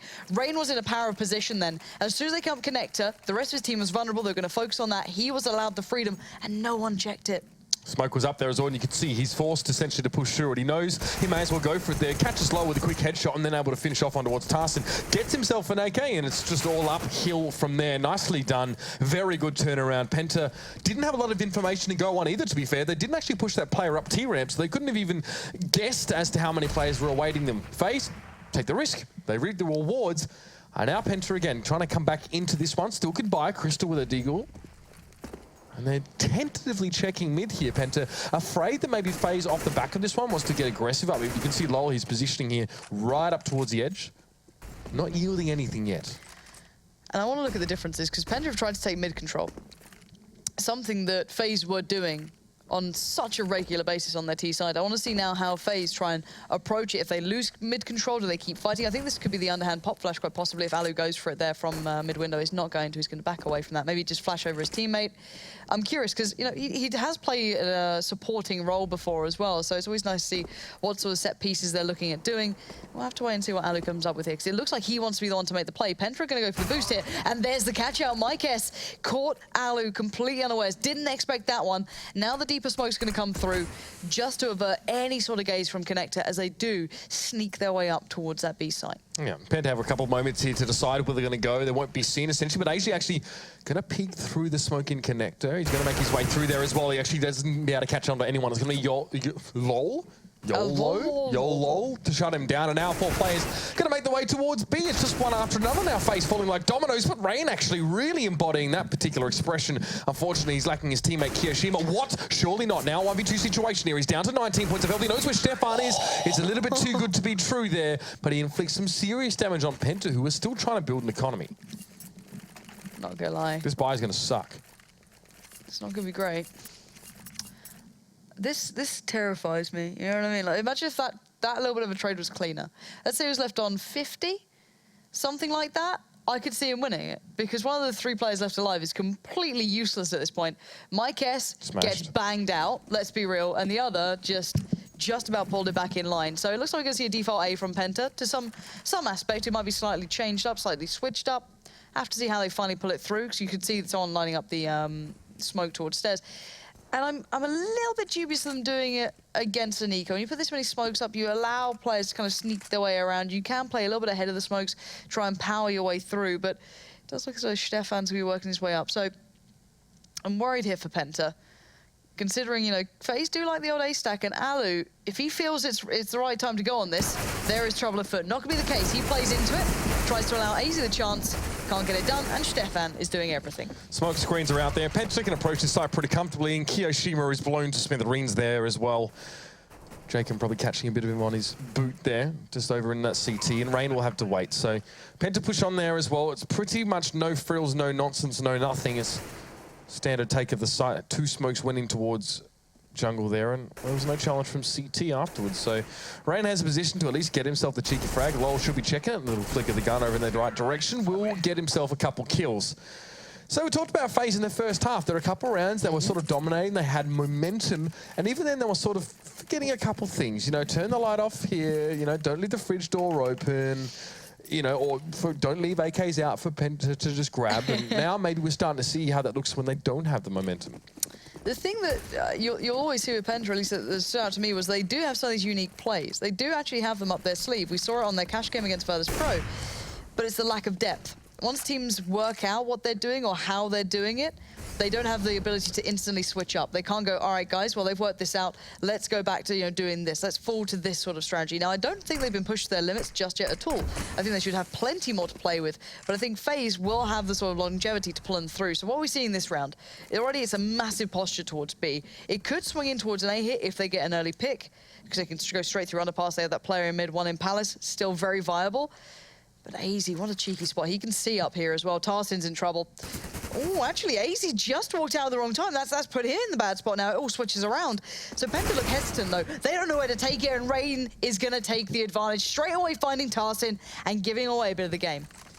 Well, I don't know what Crystal's going to be able to do here over at the A side now when he's lacking teammates, perhaps a bit of information, and he gets pretty much none. Almost trying to fake himself leaving that side, coming back and checking here. Alu actually joining Kiyoshima over at A here, and this is not a bad read from Alu. We very, very quickly made the correction back over towards this side of the map. This is going to allow Kiyoshima to push a little bit more ahead. He might go in towards, yeah, just up on here on Wood, and I thought lower dark possibly, but now he'll at least be able to hear some of the setups here. He'll be the first player to receive. There'll be time for everyone else to respond. Alu will be waiting in CT. Time is everything as well. This is the main point. They're down to 25 seconds. If Kyo gets a 1-for-1 trade, perfect. If he buys more time, becomes a nuisance, even better. 20 seconds now. They have to clear him out. Alu wastes what he had there, a perfect opportunity. But Penta had the mollies. That speeds up the process. But AZ finds the angle. Stefan goes down, that's the bomb. 10 seconds, they only had to stay alive, and AZ goes beyond that by finding Mike S. What a tragedy of what looked like a really well-recovered round from Penta. Those mollies pulled them back to being viable there, and then suddenly it all fell apart. Yeah, I mean, with Alu missing a bit of a key shot there as well, just being flashed out, I think, on the push for the site for Penta. Kiyoshima, unfortunately, his valiant efforts almost went completely unnoticed, or at least no value was gained from them. However, FaZe get the value. They get the one round. They get themselves the guns, continuing coming into their hands. So, a couple nades here in towards that T-ramp, and Crystal feels the brunt of those. There are a lot of shrapnel in him, down to 51. Again, he hasn't had much action, the man. I haven't seen too much work over at A thus far. It's mostly been Penta. Their default almost looks like 3 players towards B with 1 in mid here. A little bit of a different spin on phases as they like to sort of set up in courtyard and maybe work through underpass there. But there's Tarsin going down there as well. That's the sole A, well, that's the sole mid-Ocus presence being neutralized here. Crystal's going to go and join the rest of his team. They're going to try and put all their resources in the one direction. They should be able to read this. That smoke that was put down from Tarsin went to the deeper side of connector to allow for a B split up short. So Jacob should be aware of what's coming his way now. They should be able to read this, and look at that gorgeous aim. Mike S gets absolutely shredded. Quick pop flash, Pronax style, buying the time, and look at it on the other side. That is absolutely devastating. They've run past each other, but Jacob still gets it. That is that's lovely CS to me. That is gorgeous stuff. Crystal now left in a really awkward spot. Everyone knows where he is. He's going to try and take a fight, runs out of bullets, and runs out of HP. Yeah, as Natu would say, what can you say about that? Really not much to be done after, you know, Tarsin going down in towards mid there as well. Interesting situation here, and Jacob, look at it, look how he checks himself. He doesn't go for that last one, obviously knows he needs to reload anyway, but takes the time even just to pop flash out. Crystal gets 2 kills elsewhere. That was actually coming through short, but Jacob was in no immediate threat, I guess. Lowell jumped over his head or whatever happened, but again, FaZe 2 rounds away from taking this one out here. We haven't seen much from Penta yet in this game, but there is still hope. I'm hoping for the adapted smokes here. Considering Mike S's spot, I'm hoping they're the ones that draw the line across A. However, that's a problem. Keo, you're meant to not be the problem, and you're causing these guys a lot of stress here. There's 5 players on the other side of this. Now, he's actually not seen a single person, so he might read this a little differently. However, he's probably going to hear these steps, a little bit of fumbling, a little bit of changing around. 1 pop flash. I'm wondering if that's a fake one. He's going to have a proper one put down for him. No, he's just going to take it. That's what you get for being a little bit of a hap-handed man there. Going to get punished. Stefan's going to find Rain, and it's all falling apart. But AZ, do you believe, Mitch? From this position, yeah, I do. We can spray down. They don't have enough armor as well. Some of them have none at all. Penta come in with not much to work with, and AZ, he'll take quick 4 kills away. Now this puts Jacob in a 1v1. That's far better than FaZe deserve to be position-wise, given the start of this round. And Jacob, sure as hell better make it worthwhile now. He's actually still not sure where Crystal is at this stage. Go CT. Yes! I love that. That's perfect timing for this. If he can still sell Jacob that it's a B hit by 1 flash, 1 nade something, that's brilliant. Because you get the perfect timing on the flank around the back. You kind of make the assumption that they'll be, you know, making... Oh, he's got no idea Chris is. Yeah, exactly. This is brilliant. Like, Jacob's going to be sat there going, there's a chance this could happen, but it's more likely he's going B. But the problem is now Jacob's got to B, seen nothing. It's time to turn around. He'd applied the bomb by now. You start to ask these questions of yourself. Crystal doesn't have much else to work with. He does, however, now have the M4. So, planting. Takes a safe-ish plant. Now Jacob wants to fight, and he's going to spot him out. Look at the tag straight away. Crystal, he's down to half HP. Nade rolls in, doesn't get it, but it does avert the gaze for a second. Jacob, moving up, does have a smoke, a molly, flashes, and a kit. He's got everything he needs here. Oh, God. No need to rush, and here we go. The diffuser's coming in. Great lineup from Crystal, though. Just kept it calm, and a very nicely played out 1v1 by him. In your opinion, can you just fake that one and sort of force Crystal to go for something like super aggressive? Maybe would he even bother running over the Molotov there? Would he be that desperate to try and bring the round back, given where the game is right now? It's debatable, isn't it? He could have probably played that out a little bit, you know, keener, I guess is the only way I can put it. You know what I mean? Like, he didn't have to go for that, like, quick play. He had a kit, and he had a bit of time still. Yeah, he could have still played that out a little bit differently, but it looks like FaZe going to go for that mid-aggression. I was waiting for this. Yeah, this is what we kind of see, getting used to seeing from FaZe, but getting shut down here, they've only got pistols. I mean, Kiyoshima has a Deagle. Alu and Rain haven't even brought up at all in this round, so it's not going to amount to too much. One kill, I think Alu will probably have his Obama not bad face on after that one. He'll be happy enough. It's going to be FaZe, just let that one go by the buy, and then they can buy back in. But this is, you know, again, though. Double eco territory, not fun. I'm wondering if we get a stack or something a little bit different now from FaZe. So try the mid-aggression, they gifted them 1 kill, that's fine. Do they play default? What we got here? AZ's going aggressive in mid. Okay, is Alu and Keo going to help him? Yeah, all right, so they're looking for opportunities early, it seems. That's what that kind of just said to me. Smoke off ramp, try and push up a little bit, try and find something going on here. Stefan expected it as well, just spamming the smoke. Very nice intuition from Penta. Got to be careful, though. If they try and pinch towards mid, they've stacked out connector. Penta tried to do this to FaZe, actually, on their first force round. I think it was round 2 of the game. I think it was Jacob walked in with a Mac 10 and mowed them down. So Tarsin, though, doesn't seem... Okay, checks it briefly. Doesn't see anything at all. Okay, so you didn't see Ali. He was too far in the corner. AZ has a bit of smoke behind him, and AZ gets the kill there on towards Tarsin. He's going to back away, but 1 kill. Alu covers the AK as well. Grenade explodes at his feet, but he's really not concerned about that at all. Good little trade, good little turnaround early from FaZe. But Penta pull out of mid, and they're wrapping. Alu's reading this really well. Can he find a better position? Oh, this could be beautiful. All right, he can play in dark here or push up to ramp. I'd like either. Just aggressive enough to cause even more problems. Penta have to be careful. They've got 2 mollies. Do they check this? They should be, but do they? That's the thing. No one else is there for Alu. It's all him right now. He has to be the linchpin player. It's all about timing, and timing is not on his side. There you go. LOL breaks in. Big play from him again. Very important kill. The 3 remaining players from FaZe don't have the same amount to work with as Alu did, so this should be done and dusted. Penta should close this round out cleanly. Keo, a couple of shots, and he sheepishly backs away there. It's going to be AZ to make his way over towards the side via CT. He went very, very low in that first little engagement, and of course, he's going to go down. Low falls to his hand, though, so not terrible again, but Rain trying to emulate that situation, create some sort of opportunity there from T-Ramp, should I say, doesn't get anything. So now FaZe actually have the money. Bit of a double eco. They'd like to forget about that as quickly as they possibly can. Look to AZ now as well, who's really been leading from the front in a lot of situations. It's a double AWP play here for FaZe, the first of the map. Seeing Keo in the AWP, always going to be exciting.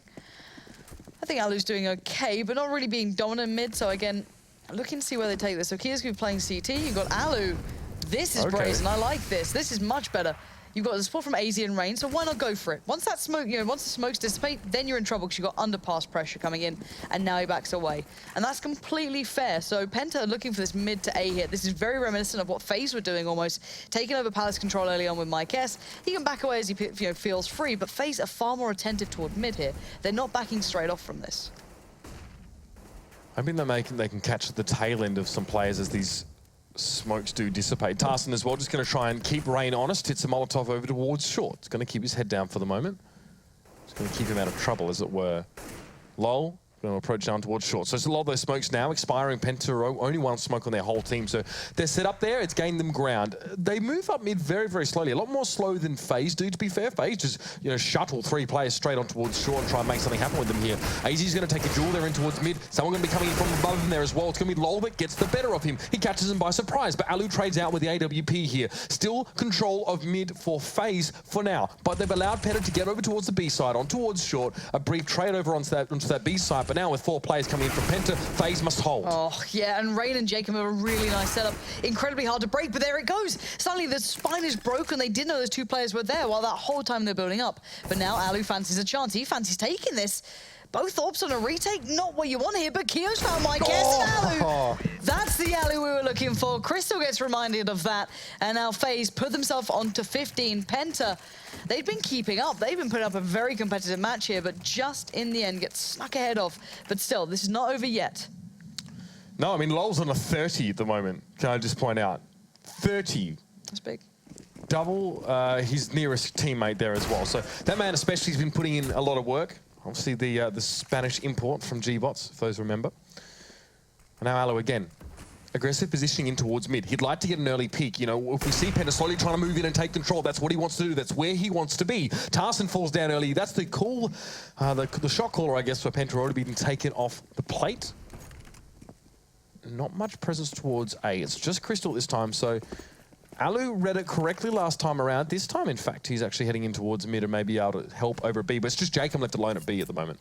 Yeah, Alu's going to be peeking towards short, keeping an eye on underpass. He saw players there earlier, so he might actually start reading it being a B play pretty quickly. I don't know if Crystal's been selling much over towards A, but it's down to Jacob pretty much at this point. He has to be the one to hold it back unless someone gives up something to Crystal, which shouldn't happen, but actually look at where they're going here. Now, the bomb is the important factor. Stefan's the one with the bomb, so he's not really going anywhere just yet. They're still looking for chances here. They're still looking to get another advantage, and I don't think they're going to get it, but Alu's in a good spot as well. I wonder if they boost this into mid window and try and wrap it on towards B here with the kill. But there's Mykes, takes down AZ. That's a beautiful start. Now that is at least a player cleared out of mid. Penta may not boost into it, but they can also transition this control over towards A. Alu's forced to step ahead of the Molotov there. This may not be anticipated from Penta, but Mykes does fall down there. It was Kiyoshima to find him. He was all the way over on the A side. That's a lovely little inclusion there with Kiyo still getting involved in the game. Jacob has to back away from that molly. It was going deeper than he expected. He tried to back away from it. Alu's there now on short, but he doesn't hit the shot cleanly. Now we're down to the 2v2 again. This is very, very close. Kiyo with the AWP. Alu with the AWP. Both having to play retake on this site. It's so far from ideal.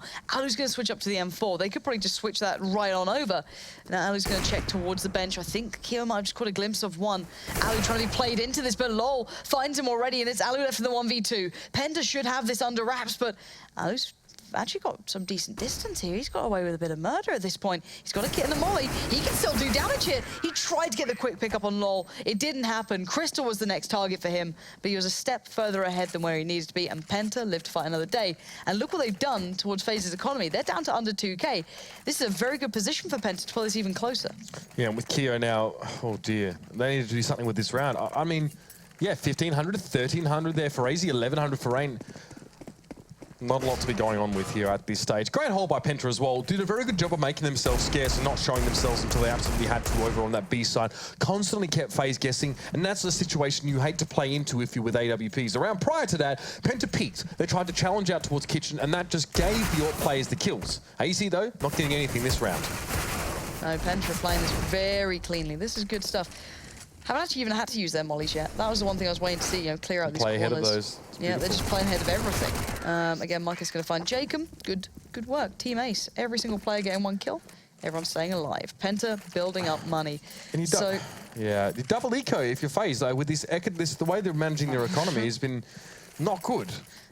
This double AWP buy, like, I don't know. I mean, it didn't work out, obviously, but they did get cut down to 2 players on that round they won, so. For me, it looked like they were just trying to finish the game. Rather than playing the game, you know, round per round, you know, building up to it, it was just over and done with at that point in their minds. And now they're being reminded that's not the case. So they're going to try and make a bit, you know, something happen here for FaZe. Push up mid, a bit of a shooting gallery almost. So as soon as one person swings out, you get a lot of shots towards you, basically. And that's going to be Mykes, but he doesn't get the main piece of the focus here. Actually, his teammate just off beside him. Mykes will be the one to find the vast majority of these guys. FaZe, again, trying something, but merely to be received by Mike. Yeah, I mean, they make that token investment to give themselves maybe upgraded pistols. I mean, Kiyo has the 5.7. Rain with absolutely nothing here as well, as so his economy looking pretty darn average at the moment. Obviously, no issues for Penta there as well. The next round, we'll see a buyout for FaZe. I mean, if they're going to win it in the next round, that's kind of really teasing people, isn't it? It's kind of very much leaving it to the last minute to win out here. I'm not saying that this was all by FaZe's design, by the way. I'm saying that Penta broke him back in. I really think LoL has just been... Honestly, like, the kills that he's been getting, that's some serious carry boots he's been putting on there. And you can't underestimate Mykes, but you can't underestimate Kiyo. He's only going to get one there, and Rain's on 12 HP, so I'll carry on to that. But Mykes, to me, has, from what was actually a bit of a bad CT side, if I'm very honest. He was missing a lot of shots. He wasn't quite as crisp as I'd like. He's actually turned it around quite drastically, and he's shown some real grit to his play at this point. So for me, a little bit of play to look towards 21 kills. He's certainly showing on the scoreboard. However, let's get into this round, because it's 15-14. This could go to overtime, or FaZe will close it and break some hearts. That's your choice. Now, they're operating with less than ideal setups here, only one kit. And on the other side, absolutely perfect. And Penta going to go for the default A hit here, it looks like. Kiyo could absolutely destroy this. I wonder. Or he could. It could completely drop the bickies as well. We've seen that happen sometimes. It really depends how we see Penta come towards his site. At least Keo has a little bit more than a USP, which is what he had last time this situation happened to him now. So Stefan's going to be the first to walk on towards the site, and the set play comes in. The smoke come down. Stefan tries to spray down in lower dark. Unbeknownst to him, we already see that Kiyoshima had fallen to Tarsin. Not a great opening here. Tarsin comes towards the site. A lot of smoke over towards that connector opening there. Stefan wins out again. Penta look like they're going to take this to overtime. FaZe taking too many casualties early. Cheaply lost lives here. Puts Penta in pole position. It really does, and this is a good afterplant position as well for Penta. They've got so many players standing, 5 to be precise, of course. The 3 players go... Easy. Easy. Come on. Come on. The guy's probably next to you while you're doing this. This is when you focus up, when you pull that land sort of face back on. It's all down to Rain, 1v3. Good luck, mate. Got Molly's coming in, and there it is. We're going to overtime. It's not over yet. And I said you can get complacent. I said this could be a factor, and we've just seen it happen. And it's frustrating because FaZe were walking through this game in the first half, and then it felt as though they decided to give us a bit of a game. Well, it's the second time in 3 games, well, in 3 maps, I guess, that Penta have really taken it quite close in the end. Yeah, eventually people, if it's underestimation, it's fine. I think FaZe also tend to do a bit of both. They like to underestimate. They also, you know, they recognize their talent. They recognize the potential in that lineup as well, and sometimes they can sort of hurt them. I think, look, if they get to this point, that they already realize that we've been a bit wasteful this game. We've been a little bit sloppy. There are some situations that we didn't need to be in. And they didn't navigate them out of them either very efficiently, so this is Russia's fault, apparently. Rush is the problem. Yeah. So overtime comes in. Penta now as well, building up a bit of a head of steam. I mean, at the end of regulation time, I don't even know how many kills LoL had. No. I'd say the one thing here is, and I don't want to take away from Penta, because that's what it sounds like I'm doing, and that's not what I mean, but it's... Yeah, the difference from... You know, FaZe, I'm going to run through you, to FaZe, I'm not focused. We never saw real mid-aggression on gun rounds particularly. We never saw anything special. Penta, you know, they're a very good T-side. They're doing just fine on that. They've been able to do this before, but you can't say it's without fault. Turn off auto director Rush. What are you doing? I see you put that on. Yeah, I still see it. Rush, who's allowed him to go to the bathroom? Who's let this happen? I can't. He spilled on himself. He spilled something. Anyway, I mean... Is that real? Lauren. Put the fangs away. But to be fair, the only time we saw FaZe go aggressive in mid was Alu, 2 rounds in a row when he had the AWP, in the double AWP setup, so... Let's see us go, Lauren. It's happening. It's on your screen.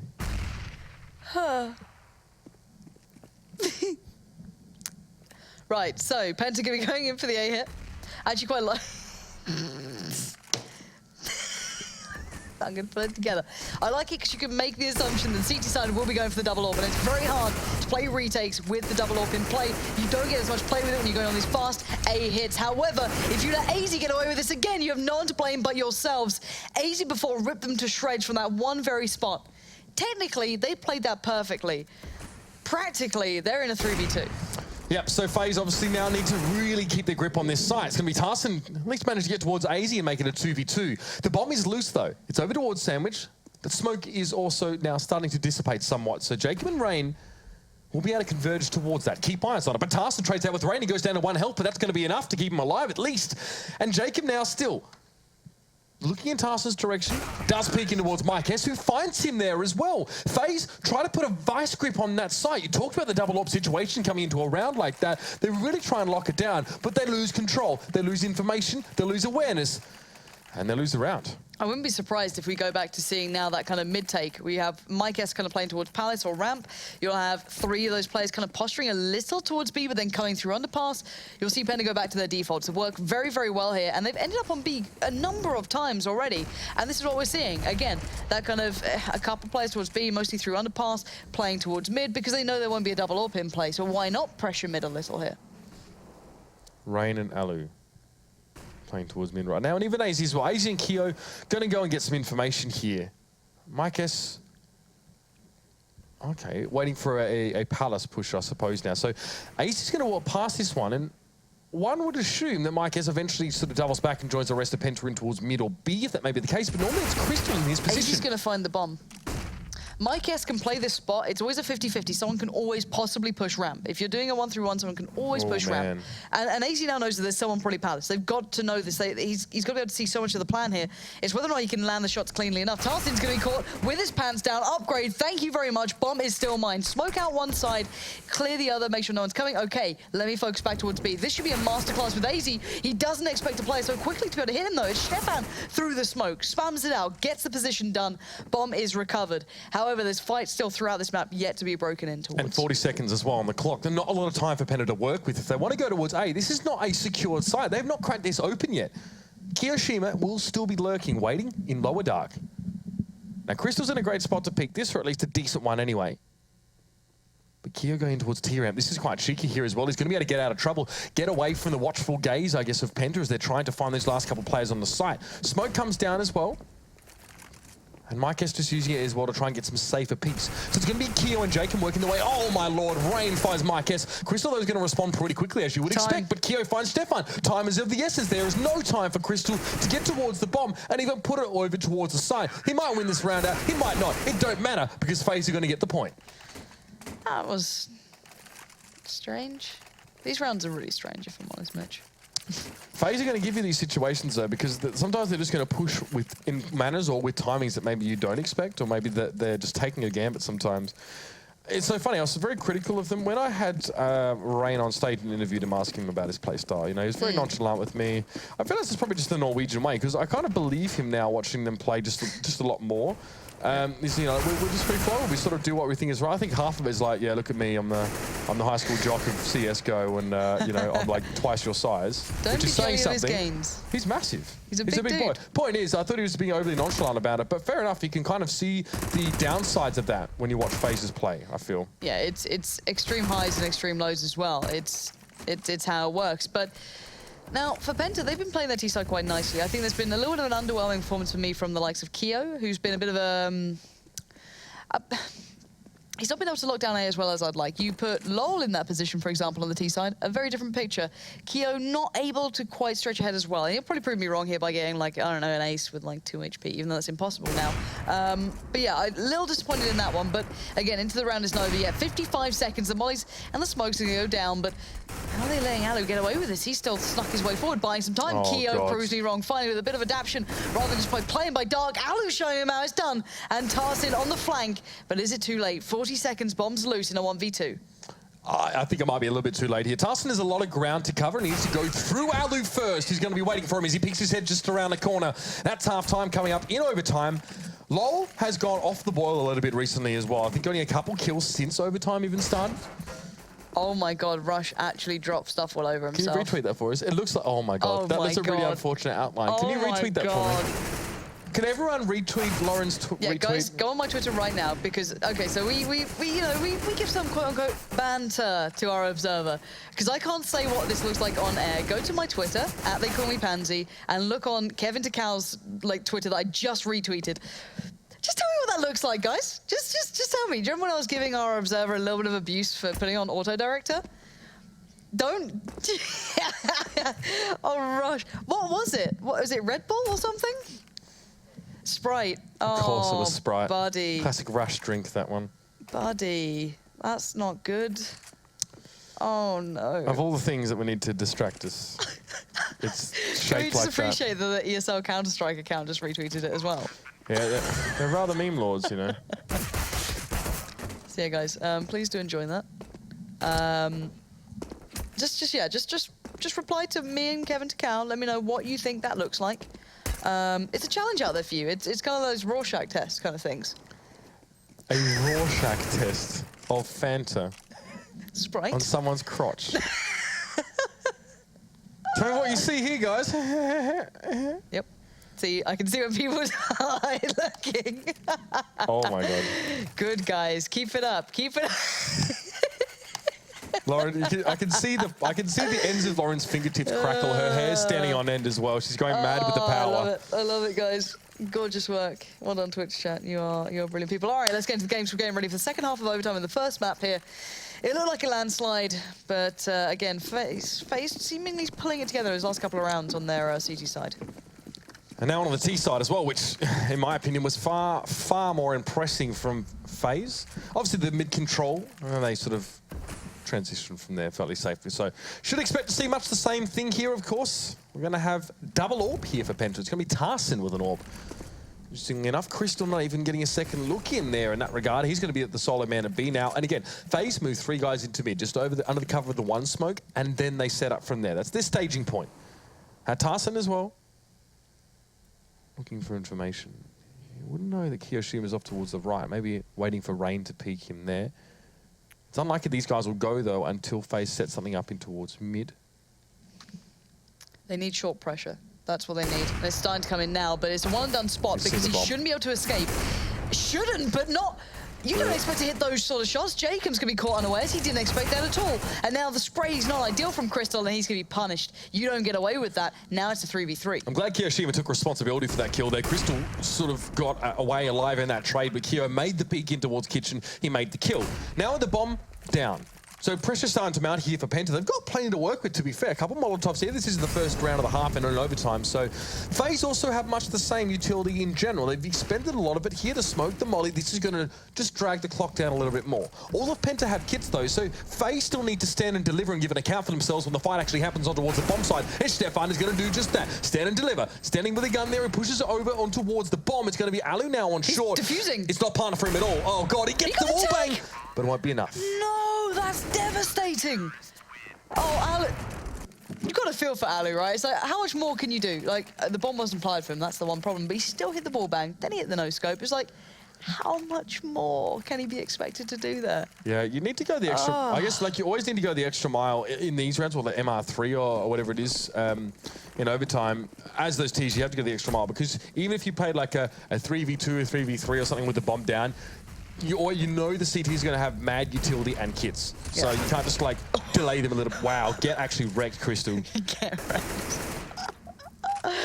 Oh, AZ is so nuts. When it's like, you can play, like, these really, like, smart retakes, or, you know, teams have all this utility they can play off, like you were just saying, and then AZ just goes, nah, I'll just bang you out, Crystal. Same, we're still the same in Dig, to be fair. Yeah, that's true. It's always been the same, AZ. The guy is a bit of a beast. Let's see if they can close around, though. FaZe, they've been getting close on these, but they haven't been closing. They lost the last one, so they do actually need to start getting the round on the board here. Yeah, Penta is still armed to the teeth here, so... Oh, no. What has caused Penta to rotate Tarsin out of B? Yeah, the smokes are A. There's one towards jungle, one... Sound Palace, so FaZe just can walk onto this site here as well. Penta are forced to play the retake with 2 AWPs, no less. I get it to a degree, but I don't. You didn't read that much into a connector smoke, did you, Penta? Well, Tarsin made his way straight out of B, the only player at B into CT. It's a save. Penta can't get back into this. Yeah, 4-gun save. You have to. That's nuts. You have to fight for your life in this game because you made one bad decision. Maybe whether it's bad communication or a judgment error, you've put the enemy team on match point. That's absolutely nuts. I've never seen anything like... I'd love to see it from their perspective, because obviously when we have like X-ray on and we got the map up and stuff like that, it seems very obvious to us, but I didn't see anything apart from a connector smoke that I think Rain put down from the top of mid that goes to like, the deep side of connector. Yeah, there was one just out in front of the jungle between connector. I think there was a smoke thrown by Penta in front of Palace, I'm pretty sure. Yeah, it must have been a Penta smoke, because I thought maybe it was FaZe's, but there's no way you would have done that. I don't know. That was a very curious one from Penta for me. I want to watch that back almost and just see kind of the steps that led to not even having another additional player there. You know, because you could have expended 1 rifle on that site. You know, maybe not one of the AWPs, because, you know, you get punished for that. But as you said, allowing FaZe to get to that point, a little unfortunate after what was a very hard fought for bit of a route. But it's not over yet. This can still go even further. And FaZe need to close this game for them. You know, if you told me we'd be here at the start of the day, I really wouldn't have thought that at all, Lauren. But, I mean, I digress. It's going to be AZ again. I mean, what better man to rely on to sort of control mid in this game? But Mike shuts him down anyway. AZ getting a little bit too hyphy there. A lot of smokes in mid, but FaZe not really interested in much mid control here. They put a lot of their eggs in this basket. They might just be shut down here. Stefan steps up. He takes down Rain. Jacob Leeds gets the response. And now Lol now just going to spray as they jump out of Palace. Barkes needs the shot. He gets it. Now Alu now fighting the 1v3 to get this win here. Otherwise, we're going to be going to a second set of overtimes. A huge task on this man's shoulders. Or on his rear end. or whatever part of his body can now bear weight. I don't know what that is. Double OT. Oh, my word. Only FaZe Clan will put us here after such a sterling beginning to the match. Like, even Virtus Pro didn't put us here. Like. You know, I thought I was going to have an early night, Mitch. It's not the case. We've suddenly decided that Penta want to be nuts, or it's like 2 players every now and then just kick off. You know, like Lol just goes a little bit ham. Mike S decides to hit some nice shots, and then FaZe just, you know, smash the first half, and then completely just poop the bed. That was not what I was going to go for. I wasn't going to say poop either, but you know what I mean. That's sickening. This is meant to be a family show. My innocent ears can't take this sort of thing. It happens to some adults as well. Incontinence is a real thing. Arse rush. Did you say arse rush or arse crush? Right. Great joke. It's not bad, actually. Great joke. Lol, 35 and 23. To be fair, he had 32 kills at the start of overtime, so it hasn't been him. It's been the rest of his team actually stepping up in a big way. Yeah, it's mad to watch. I really don't know what's going on with FaZe here. They should be closing this one. Like, Penta's been playing well, but they've just gone from hero to zero shot. Nice molly. Nice. I love a bit of North America. I love a little bit of North America coming through here, but this is a quick play. This is FaZe wanting to close. I don't know if they've got, you know, a dinner appointment ready for their turn, guys. Let's just go into A. Jacob, you're the only one landing shots right now. Just you go in. AZ will come in after you. If you die, don't you worry. He's got your back. Molly's going to be burning. Mike S has to move away from the position. Bomb site's theirs. And this is what's frustrating to me. When FaZe have these sort of plays up their sleeve, it takes 2 OTs for them to pull it out. And this is the site locked off, you know, unless they feed a couple of ways back in. They're back. They're back, boys. No, you're dead right, though. I mean, they were so crisp. Their executes were really, really good on their T side initially. Much like this. This is entirely reminiscent, but we haven't seen anything that remotely resembles this for most of the game. To be fair, obviously, their CT side was kind of what let them down. It was very much the aggression, the impetus, the momentum they brought on the T side that garnered them all of the rounds here. And what is this? This is what Rain was doing. That was sick. Okay. That was sick. But how do you... Nice observing rush. Couldn't even see Rain's... How do you lose for most of the game or lose a bunch of rounds and then still be in the mood to do that kind of stuff in your second overtime? Insane. I think someone started playing Foon's frag movie probably at that. So they had that like... So Rain's like, all right, it's my jam. I need to embrace LaFoon. But yeah, nice stuff. Just good play, right? What can you say? But now FaZe... Is it a one-off? Can they actually do this again? Tarsin's going to go aggressive and absolutely destroys them, shreds them to pieces. No one spotted it. AZ can't see it. Now we're in a 5v3. This game is just it's so abnormal to what you're meant to see. 50 Shades of FaZe, man. I'm going to make the way over towards A now. Well, really just 2 shades, winning and losing. Well, they just kind of get mixed together as well. You get this weird Pantone color that no one really likes. They don't even paint your walls. They don't even paint park benches with it that the birds crap on because it's just not a nice color. It's just a weird. It's just disconcerting to watch this kind of CS from FaZe. I don't know whether they're here or there. I don't know if they know either. And Penta, you know, they're being given opportunities and they are. Oh my word! What? See, this is what I mean. What do you want to do, Rain? Do you? I don't understand. Like, these guys are just... He's got another. That's 3 kills out of literally a situation you don't win. Like, don't do it again. I'm just taking my head off. This is you cast this because I'm done. I don't understand this anymore. These challenges are so audacious. It is incredible. He's now in a 1v2. We'll just back away for a moment. So it's going to be Stefan, and Mike S actually wants to challenge also from CT. He's not going to head in towards mid either. So easy. I don't know a heck of a lot what's going on. There is a flash available both for Mike S and Stefan here. Oh, easy. Is he going to turn this 2v1 into 2 1v1s here? It looks like he may have just done it. Come on, let's go. Easy comes with a peek towards the left side. Sends Stefan's head rolling like it's been removed by a guillotine. And FaZe, oh, that round was full of so many things that you have no business doing in Counter-Strike it. They just force it into the game, into their playstyle, into the face of Penta Sports. Can you just get Rain's point of view, then AZ's, and just say FaZe Clan, because that sort of stuff, you know, that's the stuff that makes this lineup so deadly. And it's what makes it so frustrating to watch FaZe sometimes, because they go from, we have no impact, we can't close rounds, to let me just trash people on 1 HP, as Rain did. And Penta have been playing CS like you should, you know? They've been playing that, I want to do They've been good Johnny from next door, exactly, with the God-fearing parents and the nice white picket fence. And then FaZe come along and just piss all over it. I don't know what's going on with them, but it's 20-18. Second go of overtime. And now Penta, of course, their money's been spent. Simple as that. And Jacob decides to go for a walk through mid. I don't know what to say, really. I mean, Penta have got to be gutted from that last round. Yep. Situations where FaZe, honestly, FaZe players had no business winning. They still get away with it. That's demoralizing for you. LoL at least will get this kill here and actually makes it a 3v3, making it competitive here. But Rain and Alu, of course, with the help of Mr. Molotov, is going to burn down Tarsin. And now it's going to be LoL on his own. He's getting used to that after that first half of the game. He really put in a huge individual effort, but it's going to have to take just some superhuman Bruce Banner level kind of stuff here as well. I mean, it'd probably be more useful than the 5-7 for him if he was Hulk and could run and, you know, tear people's heads from their shoulders. But this is CS, not Overwatch. Oh, lol. It's horrible in this situation. So you can't back from it. You're going to find one. Doesn't have a kit, though, which is the biggest issue there. So AZ's going to close down on that. 21 in the end for FaZe. Finally deciding, guys, should we win this one now? If they lose this half after that. You know what could happen? It literally could. It was just Rain's perspective. Oh, here we go. See, we didn't get to see this, did we? I'm looking forward to this. We saw this fight. Oh, 1 HP. God. And then he finds another, bearing in mind. I think he kills someone short? I don't know where he killed him.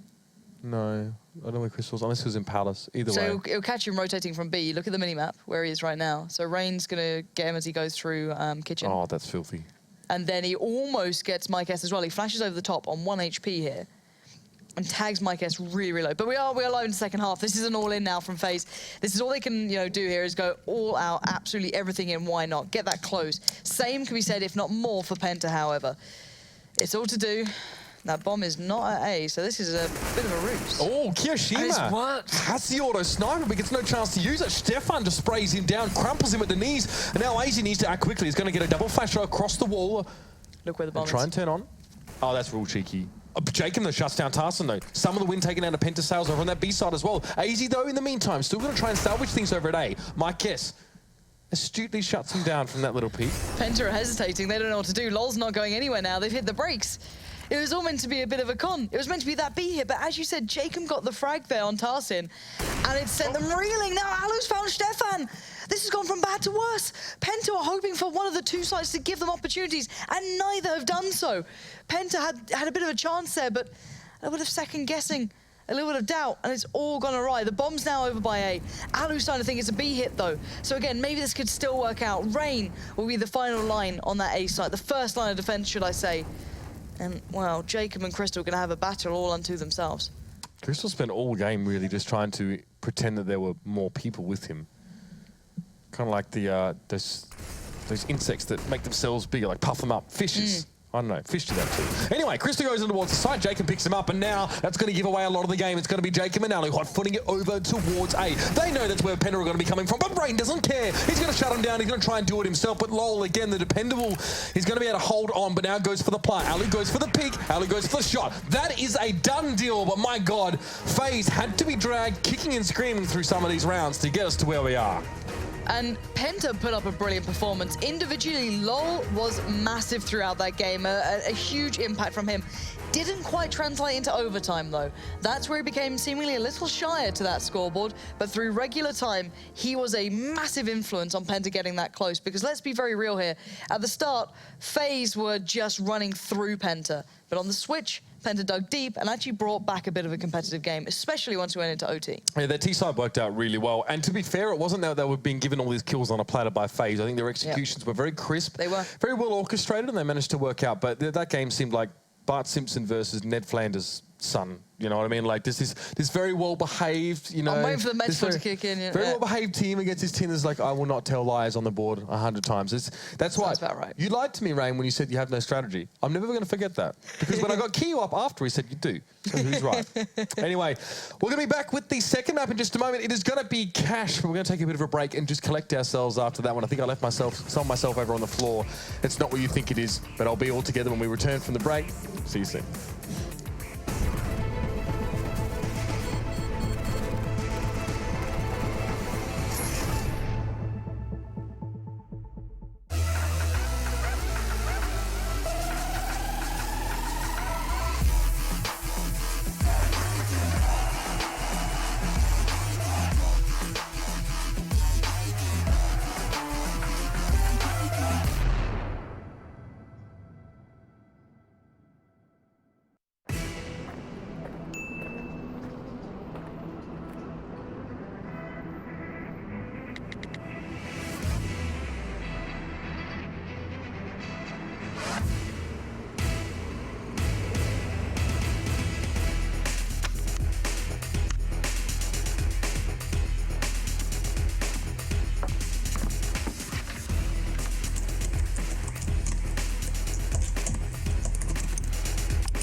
Obviously, the numbers have grown in the past few years with Counter-Strike's rise to prominence, but the real way the community has grown is just with all the companies, all the sponsors coming in.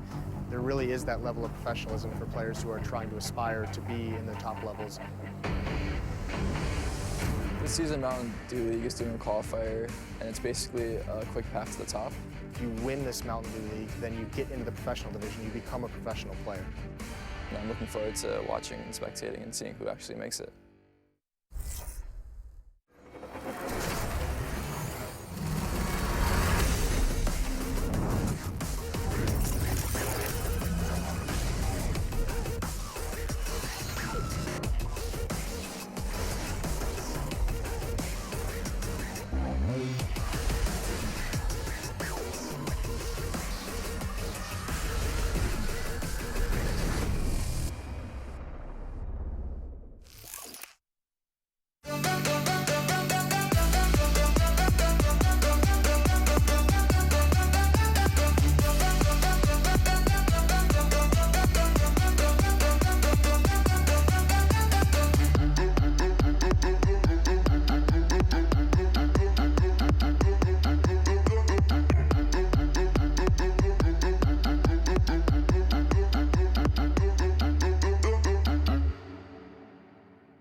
Get your team apparel now at shop.eslgaming.com.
part by Logitech G, Pay Safeguard, The Score Esports, Mountain Dew, and ESEA.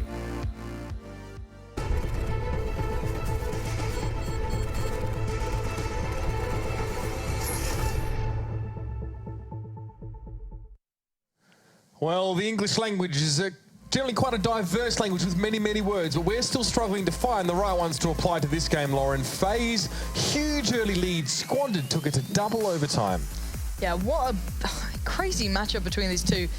Penta pulling it back from the brink, making it an incredibly competitive matchup, but then the individual prowess from FaZe really kicked into gear. Highlighted by this round specifically, you had Rain picking up 3 and then AZ closing out with this final blow towards Stefan and Penta all together. So overall, you just don't know where you stand with these two lineups now. I don't know what to even say about that one. I think I lost my mind during it, or at least, you know, a good couple of IQ points. It was one of those sort of games. Yeah, definitely. I mean, we're trying to anticipate things as well. Sometimes you can settle into the flow of a game, especially as a commentator, and just go, okay, we're going to see this now. It's going to be an eco bash here. This is the way it's going to go. Well, definitely not with FaZe there as well. No. But more than anything, more than the chaoticness of the game, more than the oddness of some of the decisions being made, we saw an incredible level of individual skill displayed by multiple members of the FaZe roster and of the Penta one as well. On multiple times, we saw Stefan able to move into sites on the Penta side and really mow people down. Very aggressive on his entries, a couple times from T-Ramp. Even Ali, I think it was actually Kiyoshima, one round sat there with an auto sniper and got completely mowed down by Stefan, and that was 1 of 3 of his kills in that round. So we are being treated to some excellent CS from individuals. It's just very chaotic on a team-based level. Yeah, I think that's the best summary here. I don't know if we're getting, you know, FaZe in a bit of an in-between mood. You know, they're probably at an event. They want to relax a little bit, unwind before the main event. But, you know, obviously officials come in and you've got to play them out. Simple as that. Or if we're seeing just FaZe trying new things, or maybe this is just FaZe. I don't know. But Penta is certainly putting up a really good performance so far. Being able to take these guys into overtime is very, very impressive. Probably very frustrating to not get the win off the back of that, though. Especially how close you came, and especially the audacious moves that were pulled up against you there as well. Well, while we do have a moment as well, guys, I do want to remind you that the Pro League runs over multiple weeks, and there's a good chance you won't be able to catch all the games. Now, while you can always go back and watch the VODs if you have the time to do that, one thing you could do, or should do, in fact, is check your scores over on your mobile device. It's the Score Esports app. That's the one-stop shop for all your esports up-to-date knowledge and info, and, of course, scores and articles and reviews there, of course. Get it on your iOS store or the Google Play Store, and get it in your hand and on your handy, as they call it here in Germany. My handy. Exactly. But yeah, I mean, on that note, we're still waiting for people to join in the server here, but we can expand on Cash a bit here as well, because I thought if there was going to be one map in this series that was going to be close, it was actually going to be this one. But now, given what we've already seen on Mirage, we're now walking into uncharted territory here. Yeah, we are. I don't know what to expect, because Penta are actually very diligent on this one. This was something that took me a little by surprise previously watching them. Obviously, when you see it against other German sides, for example, during the Meisterschaft and such, you don't take it for full picture, do you? You sit there and go, okay, you know, they're clearly good, but how much can you read into that? However, when you see it against more tier 1 teams, you sit there going, okay, all right, these guys actually do have that traversing sort of ability that can convey from one scene to another. But then again, if FaZe turn up like they did in those final throws of that previous game, this could be a very quick one. In recent times, Cash is Penta's most played map by double. Yep. They've played this more than 20 times in the last 3 months, which is quite a lot. Yep. And obviously, this is the map that beat Virtus Pro one. So this team is the kind of team that can transcend the gap maybe between, you know, your local level, your national level in terms of, you know, your German teams in the Meisterschaft, in the EPS, and actually take it to teams here in the Pro League. I think this is, if there's any map that we're going to see Penta perform well on, it's going to be this one. The flip side of the coin is that FaZe are 6 and 16 in recent times as well. We were talking about it earlier as well. A lot of the times we've seen them play Cash have been up against stronger teams. They've lost to NRP twice. We had that doubleheader Cash last week, I think. They lost to Envious, they've lost to Mouse, and they lost to Fnatic sort of twice in a row. Now, that's almost stretching back towards E-League. And the only time that they've won Cash since E-League was against G2.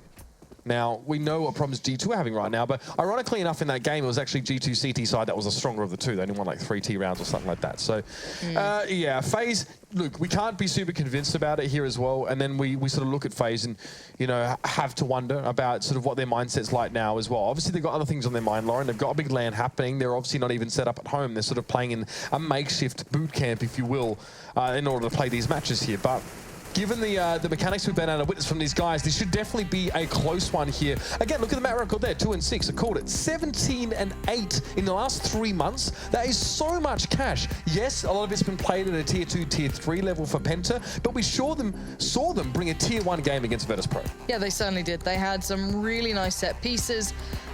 They looked like they'd done the homework and then some. I think that's the only way to put it. Very unique styles to the way they approached it.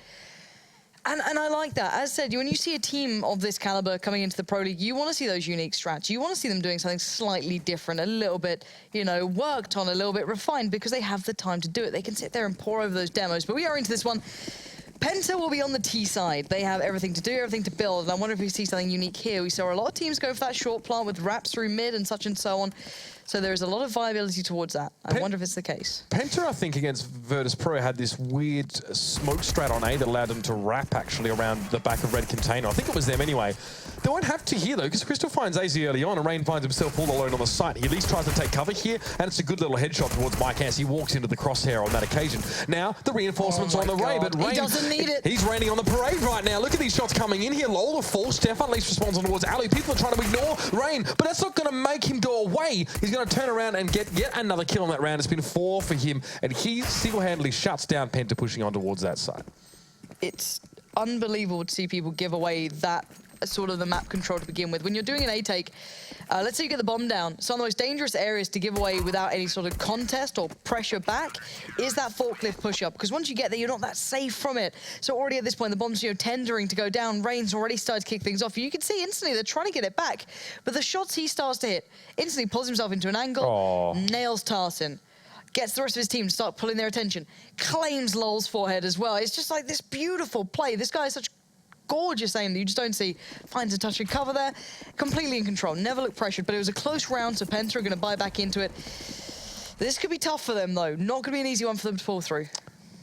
Yeah, with Penta obviously getting enough money, they can work into a couple AKs, a couple Deagles here, a Tech 9 for Lol.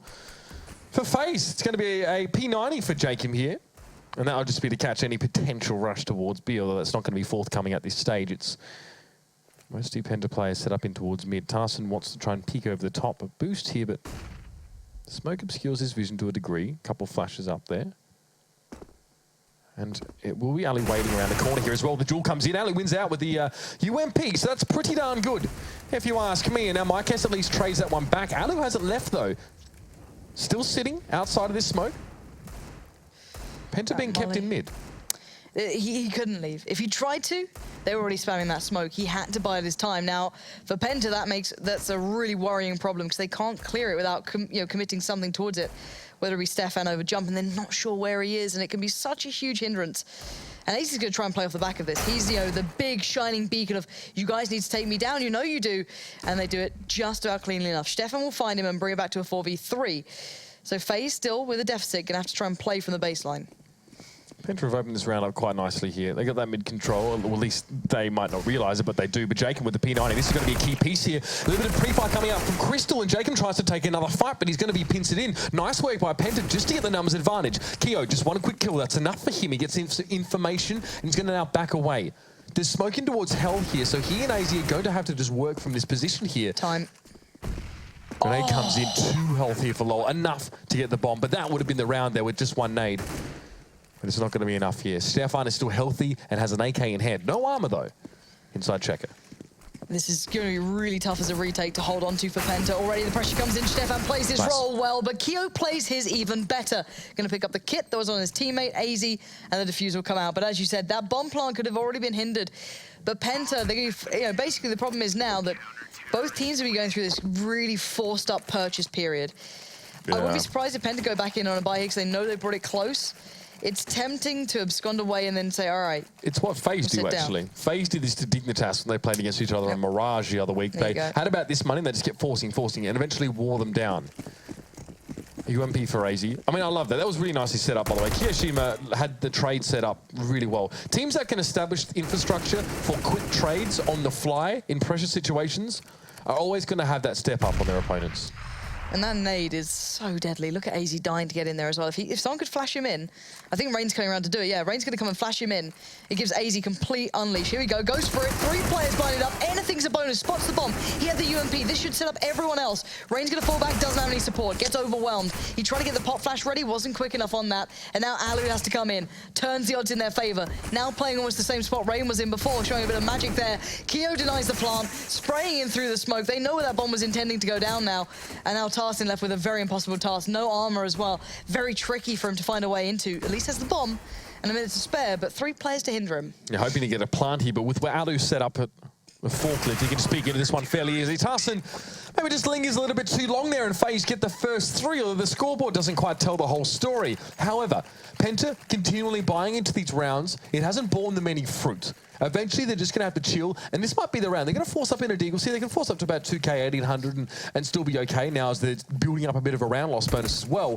But this is by far, which is not even remotely an ideal situation for them now. Tarsin has some armor. They tried to force up, they failed. Now they've got to play on a CS. Okay, Penta, Deagles galore, pretty much. And they can do damage, let's be real here. Oh, however, head armor throughout, gonna kind of make it a little bit trickier. But for Penta, the best thing you can hope for, bomb plants. Any sort of damage is a benefit. Only Tarsin with the armor, 0 utility as well. They're basically hoping that FaZe get a little bit hap-handed like that. Alu standing right slap bang out in mid, not great, but Jacob's now going to be played in. Played from the vents himself, but Tarsin's there. And now Rain out in the open. What is going on with these positions? FaZe, what are you up to? It's going to be pulled back in line by AZ, but this is still a very, very sloppy round. Really aggressive by FaZe there as well. You can see constantly peeking in the mid, peeking in towards vents, peeking in towards lobby, coming in from highway, always trying to peek and try and just shut Penta the heck down. Penta are plucky, and they have aim. They've been around for a while. They don't play the game. I mean, there's no reason for FaZe to maybe just be so reckless towards them now. So, you know, FaZe also had some financial hardship in these first few rounds, trying to buy up a couple weapons and try and make them work. I've got a bit more money, sure, but I don't want to be throwing guns away like that as well. Stefan, oh dear, tries to go for something there, but Keo will survive. He will be ready for that one there as well. It's going to be AZ and Keo when the smoke clears, left standing. And that could have been the round to really push FaZe's economy to stability. That was the round. If they had a nice clean round, they could have actually done something with that. Now it's still okay. They still got 3K on 1, but it's not ideal. It could have been so much more for them, but because it got so close, it allows one Penta to come back into this with mollies. They've got a nice AWP on Mike S. They've got a really decent buy. Have the early boost up here to try and peek towards mid, and that could work out well. If he hops up here to try and get a higher angle, I'm not sure if the person below him's already crouched. That could be a hindrance because Alu's watching this. He's going to see that nade, and he knows what's coming. Now they have to back away and readjust, because those early forays, those little bit of exchanges here and there, is such a telling sign to start off with. Smoke now refreshing in towards A main. It's just going to be Tarsin here. A presence at A. Smoke at A main now as well. So the rest of Penta joining him, although no real reason for Penta to be so dedicated to this, maybe even faking it. You can see Mike has already pulled out, and AZ still not quite sure what to be expecting here. Again, Penta have been put in this position before. In this half, in this game, the last 5 rounds, they were very, very low on time earlier in the game, and that was where FaZe managed to set up a nice little trade. But here's a mid-execute, cutting it off. And basically isolates people. If there was anyone pushed up close, they would be already taken down. But Alu took a little bit of an overextended peek there, wanted to get the info really badly, and I think he got spotted out. So got sprayed down, and now this is normally a kind of mid to B split, pretty much. 3 through mid, maybe 2 through B, however they like to proposition it. But the problem is that Jacob's in a really nice spot for this, depending how he plays it. He tries to take the early fight, tries to swing out before the molly came in, didn't go so well. Now Keo's left in a really awkward spot. 4 players possibly to pressure him. So again, this looks like it's all but Pentas, but then again, it's still Keo. There's support on the way, but very hard to hold them back at this point. But Keo does a blinding job, finds 2, but his teammate fell in the meantime, leaving a 1v3 where AZ is outnumbered and outgunned. He's going to push on towards the side anyway. Try and stop the bomb time. The bomb goes loose. 8 seconds left on the clock. Marcus trying to get towards the side. He's going to get an AWP. It's not going to work out. AZ all over it there. Easy enough for the man. It's 3 kills to completely stop Penta in their tracks. Not a good look for the Germans as FaZe pull their trump card right up their sleeve. Unreal play. That is just so unreal. Let's just watch this back. Like from start to finish, AZ here. He's just trying to stop the plant, does whatever he can, but picking up lore was such a benefit. That was such a random bonus that you can't account for. And then AZ, what a sick bit of play. That's pulled FaZe right back into that really nice, comfortable lead. Oh my word, Penta, again, so unfortunate.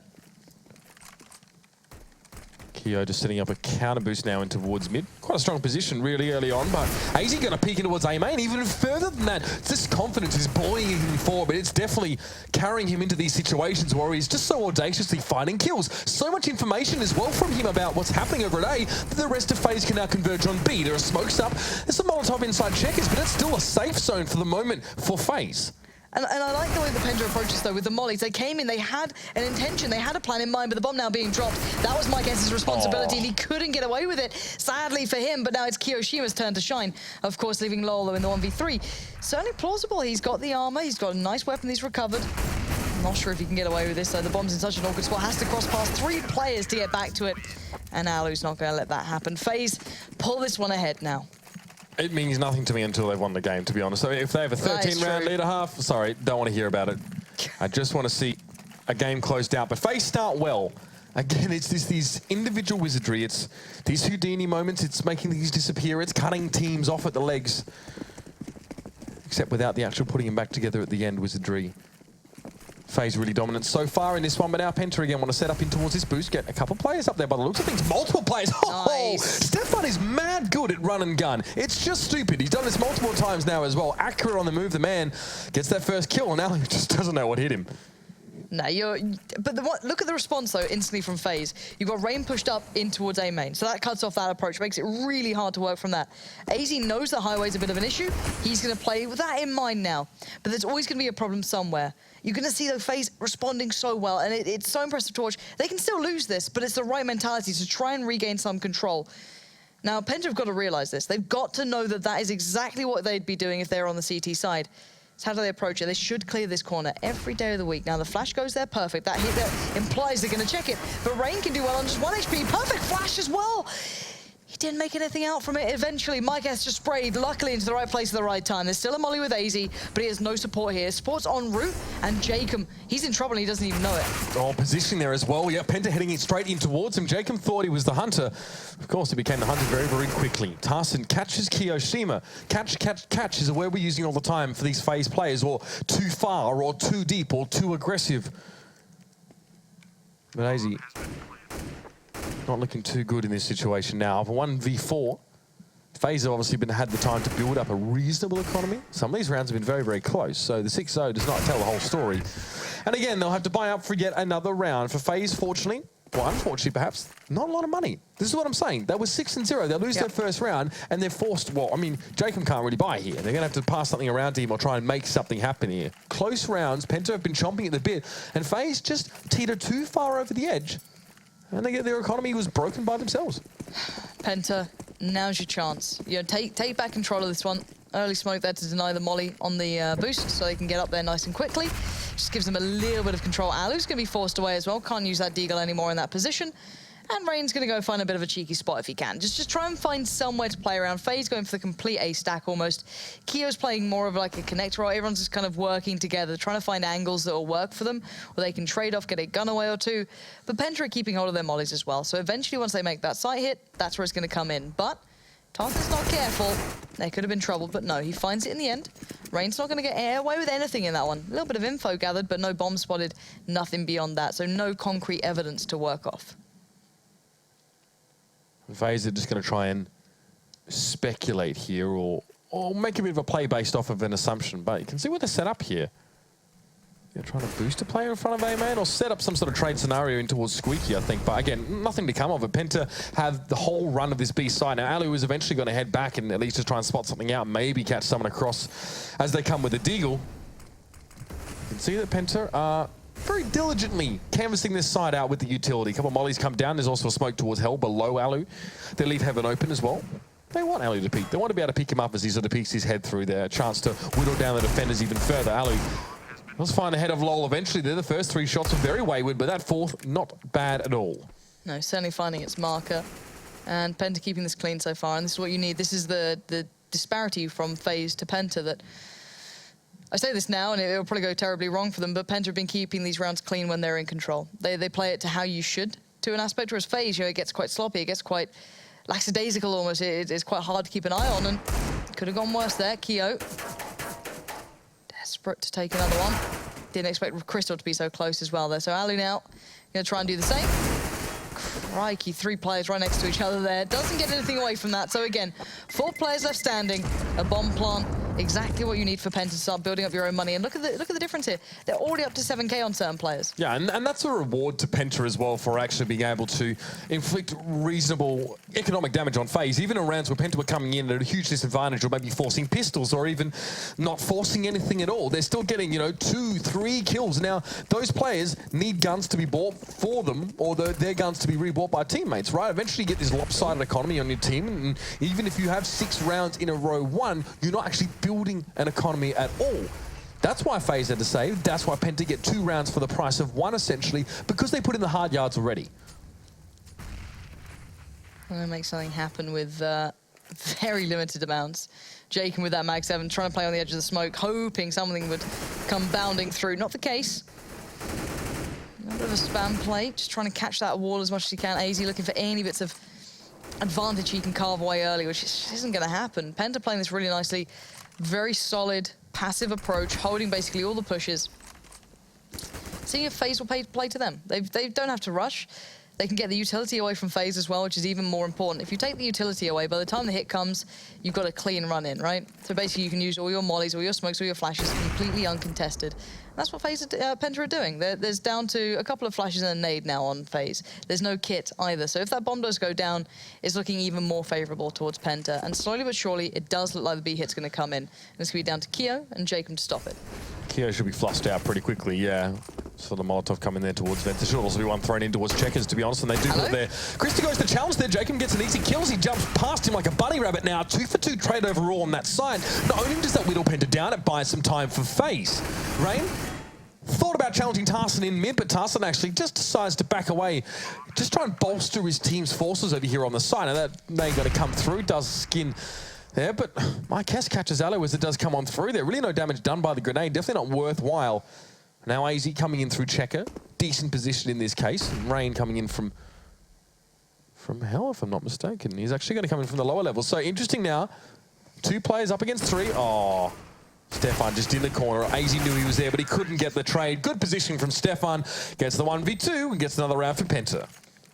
Yeah, clean as well. 3 left alive, and their money is becoming more and more robust. And as you highlighted, not the same can be said for FaZe there. So they're going to have to suffer throughout this one. Probably an eco, maybe to stack somewhere, try and make a play towards mid.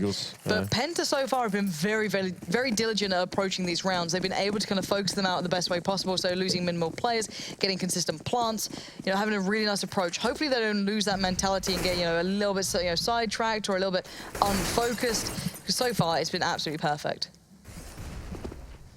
Again, FaZe just blinking in and out of existence sometimes in these rounds, or at least between these rounds. Keo backing up on towards the side. Tarson again. They're here. The rest of Penta want to canvas mid. They want to control it here. For the most part, FaZe are giving up control of this part of the map. They don't really want to take these long-range duels with just pistols. Maybe a peek here and there for Rain with the Deagle, but that's going to be it. And again, that's very much just wishful thinking from the man himself. Norwegian national has had a few good moments with the Deagle, but again, doesn't want to risk it in this round. Still, Tarson manages to clear out Alu and Rain there fairly comfortably. That was through mid as well, picking up on towards highway and towards mid. So Jacob now drawn out. And then it's going to be caught there as Crystal just comes straight through towards Checkers. And it's going to be straightforward from here. Crystal finds Kiyoshima, and AZ is not even remotely close really to the action. I'm enjoying this every time I see Penta do this. They consistently end up on B, they consistently take map control, and they just don't lose out on players.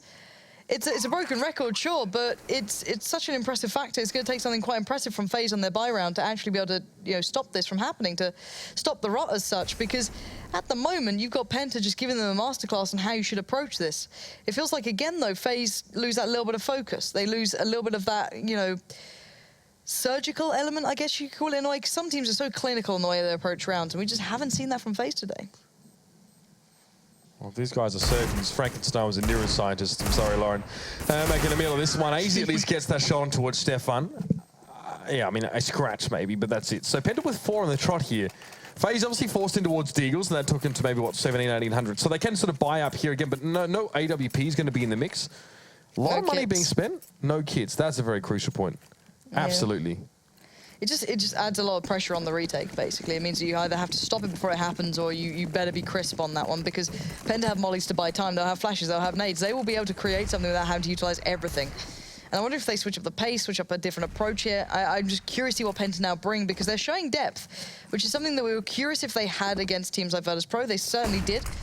At least on this map specifically, they definitely did. And their B hits looked very, very good.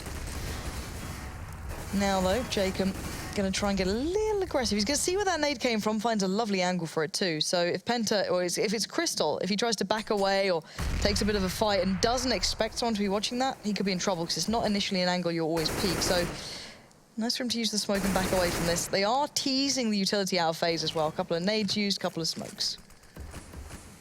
Crystal there is gun, I believe, a tribute to Cali, if I'm not mistaken. Christ. Doesn't find too much there towards Sunroom. It's just a bit of a tickle from the nade. Well, it says Fallen Devil, so I don't know. Anyway, Alu creeping in towards mid. He's got tight stickers all over it, but now he's just going to be flashing in towards mid. Again, buying some time. Penta in wild disarray right now. They haven't found the easy ins that are normally finding in these rounds. No one from FaZe is actually just peeking out of the rabbit hole very early, and in turn, Penta have to go deep down it to even get information. Rain and AZ might be the two players to have to keep this one in line at the moment. I love where Rain is set. Yeah, it almost worked out before with the pop flashes, but they are checking it. This is the brilliance of having all this utility. Penta with such a good approach here, methodical, clean, and FaZe now in trouble. AZ's doing wonders, but Stefan in the meantime had split up highway. They had no one watching it. And again, FaZe depending on individuals to pull their weight rather than the tactical ability or reading how the round's playing out at the moment. They are being outdone very simply by Penta here. Jacob at least gets the kill on towards Lol in mid, making it a 2v2, but the bomb is down. A lot of work to be done. Mykes might have good peak timing here as well. He gets Alu, but he just misses the shot. It goes thunning in towards the metalwork of the forklift. And this is going to allow Alu to just reposition here. Jacob as well can get set up. He knows Tarson's behind quad. He's going to jump on top and come straight from above. Easy kill there. Tarson falls down. Mykes with a screen of smoke in his way. Bomb's being defused there as well. Great peak timings from Alu. And one way or another, FaZe saved that round. It wasn't AZ and Rain. It was the second line of defense coming through there.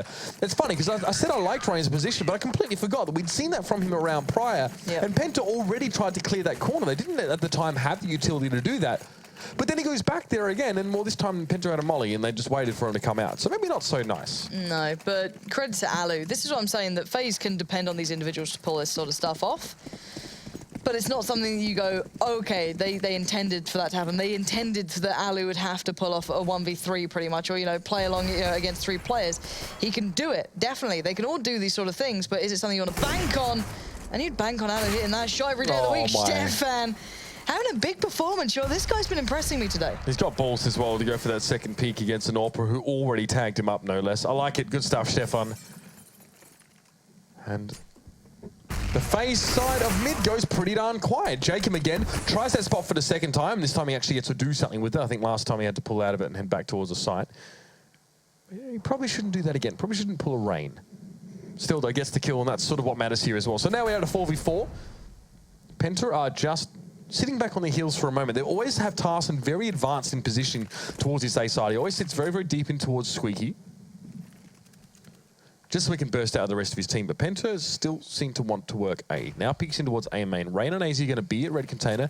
Jacob in a position to rotate quickly, but Mykes is in mid. So Jacob versus Mykes, that's a very important little back and forth. And Jacob's very, very low here. So instead, he opts just to pull straight out, but AZ gets picked off there as well because Jacob didn't try and take control of mid. Mykes was free to go for the pick, and now Tarson walks on towards the side. Rain falls down. Jacob forced to back away because he had no health, and Keo might just be joining him here. Yeah, it's time to save these guys. Very well fought out there by Penta.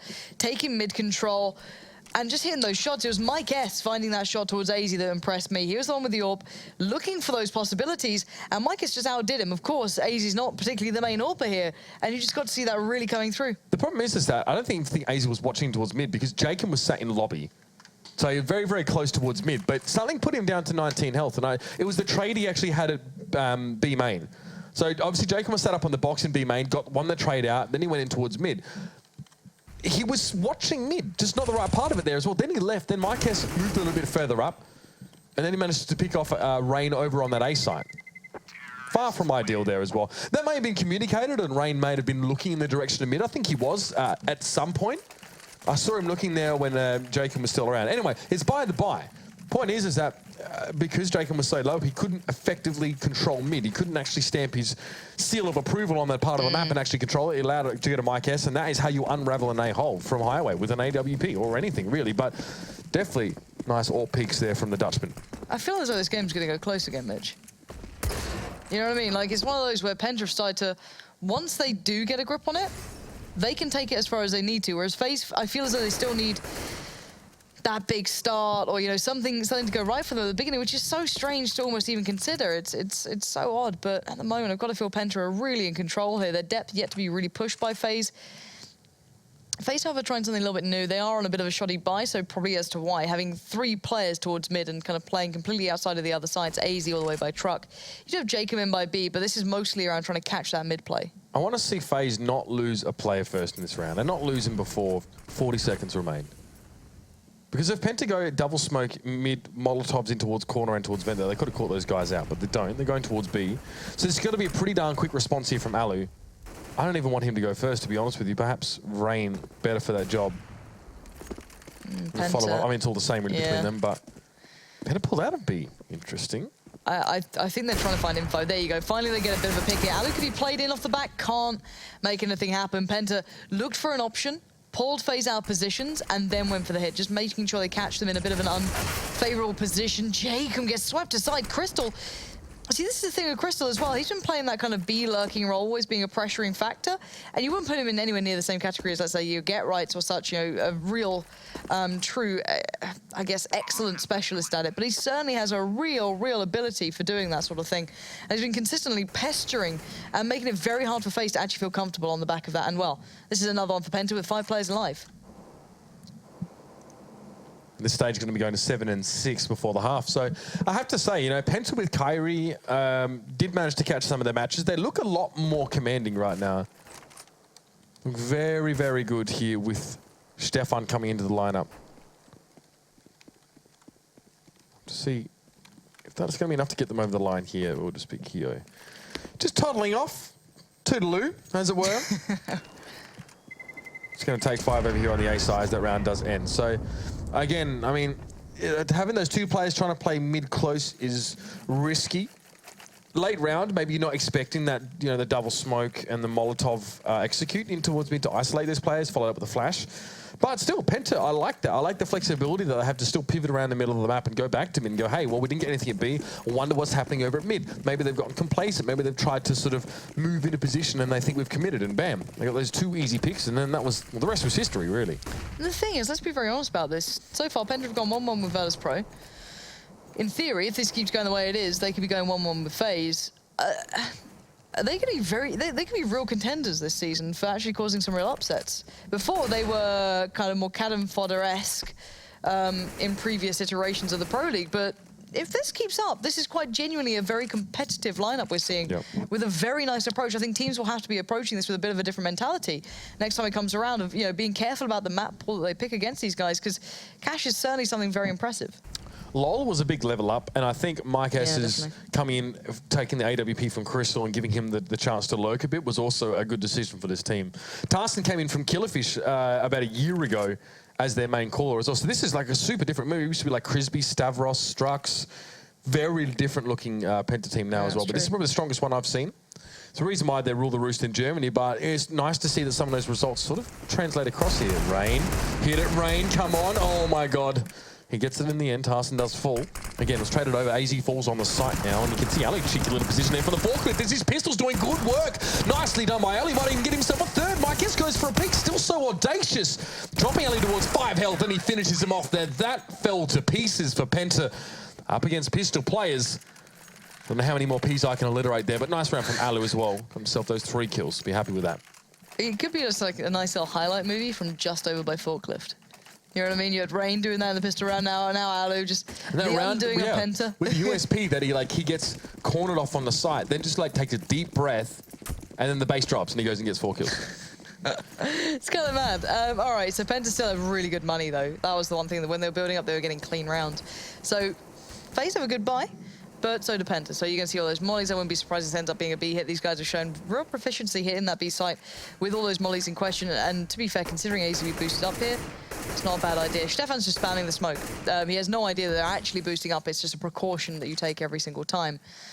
Crystal, what was that? An early peek out of B? Maybe Yeah, nades. must have been. Was Jacob. Ali there? Or? No, he wasn't. That's the thing. Down to 10. Even with armor, I think double nade, there's no way it would do that much damage. So it must have been an AK peek or something like that. Yeah, it must have been very heavily That's tagged. huge. Also, it's information for the early peeker from FaZe, but it also means that Penta, they've got a weak limb on that part of the map, so to speak. And considering how good he's been at that, that's actually a big deficit as well. He's been so annoying, I think is the only way I can put it. But this is a big set play towards A. You're going to expect the mollies to maybe come down off the back if they're going to do that NIP-style hit. But the issue being, with AZ in this position, he can tell you yes or no if they're coming this way. And he's going, guys, there's no one A. Yeah, they've smoked it, but there's no one here. Do not read it just yet. If you hear something elsewhere, that's where they're going, and it's going to be this B here. Jacob could be in trouble now. Surrounded on either side, he does find one. Isolates the one player coming from the T spawn. Sprays in towards CT, can't finish off the job, but he does leave Tarsin extraordinarily low. And Alu, what was that? Just walked straight through the smoke, trying to make something happen. But now the bomb is certainly en route towards the site itself. Molly's going to go in to try and deny the plant at the back, and it's going to do just that. Mykes can no longer go for it. AZ going to go for the nade to follow up. Doesn't quite find it. Hoping he'd kill the planter if he was just on the verge. And now 2v3 retake, not an easy one. No, definitely not. At least 2 rifles to work with here is one. No weird AWPness that we saw in that last map. But AZ has a hunch there's someone in towards A main. I mean, look, you've got all 3 main angles here cordoned off. You just need to be very, very good in these situations. It's super hard to win. It's very, very difficult to win out in that situation. Now, the reason I think FaZe had 3 players rotate towards A earlier on. Now, as we do come into half-time, just because they did that damage to Crystal, they're like, it's unlikely they're going to try and force the issue through this particular access point towards B. Yeah. They're probably going to just try and apply pressure elsewhere. Maybe even Crystal just buggers off and goes and joins the restaurant. But not to be the case here. 7 and 8 at half, Lauren. Interesting stuff. I don't know what to make of it. I still think this could be such a strange game because Penta, you know, their T side impressed me before. Their CT side, they are certainly no slouches. I think FaZe are in for a bit of a test here. No doubt about it. Second half of our final map of the night coming away just after the break.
Too easy for AZ, maybe, but not for the entirety of the team, that's for sure. AZ with a perfect moment here in this 1v3 situation, but that was about it for FaZe. They really started to drop rounds left, right, and center now. It's 8-7 at the half here in favor of FaZe, so Been a very, very, very close affair here. What's your take on that one as well? Where are we losing rounds here if you're FaZe fans? Everywhere you shouldn't be, I guess. You know, the fact is their money was consistently held pretty low. They were never getting that money built up particularly. They were always having these when they were winning a round, it wasn't a clean win. When, as you looked at, let's say, Penta, when they were winning rounds, they had 4 alive. You know, these sort of things are really robust in their rounds. Now, FaZe obviously started to lose out on money, they started to lose out on utility, and eventually Penta broke back in. And once they got a hold of it, they didn't let go. So we are live underway into the second half. FaZe do still lead, and it's their turn on the T side. Well, we saw what they were able to do in the last pistol round there off the back of Rain, just going to another level there as well. But then they sort of dip back under and then above, and then just treading water FaZe have been doing in that last half or so. So Penta set up for a retake here. We actually saw them do this a lot against Virtus Pro here. They really give the side up on pistol rounds and try and envelop through A main. But like this, AZE is already going back, if you watch the minimap, towards A main to protect against any sort of push here on the counter boost, and the bomb's down. Where are Keo, Alu, and AZ going? Okay, they're boosting up. They're trying to go for a late mid-split. I don't know if Penta reads these this well, or they're just that aware. It's a possibility. Stefan, what is that? What is that? Those 3 shots were absolutely nuts. Now it's Jacob's turn, apparently. We're getting a masterclass in sick aim today, Mitch. Jacob now is all on 1v2. There's a man above him on the red container, but he's managed to give them the slip for the most part. Now he needs to check towards his right in a few moments. Okay, found Lol apparently. Good news. And now it's going to the defuse. Oh no! It's not going to happen. Stefan was 1 second away, and Jacob sticks his pistol up his nose and pulls the trigger, sends him flying into next round. What a ridiculous round. Yes, it's not supposed to happen this way. First of all, if you watch Penta's pistol round, you know they do this. They did this against Virtus Pro. They wrap around you in A main. They play for retakes. So already, like, FaZe should have expected there to be someone testing through mid. And then, of course, we saw what happened towards the end, just the interrupt on the defuse with 1 second. They threw smoke, no less. God darn it. Ridiculous.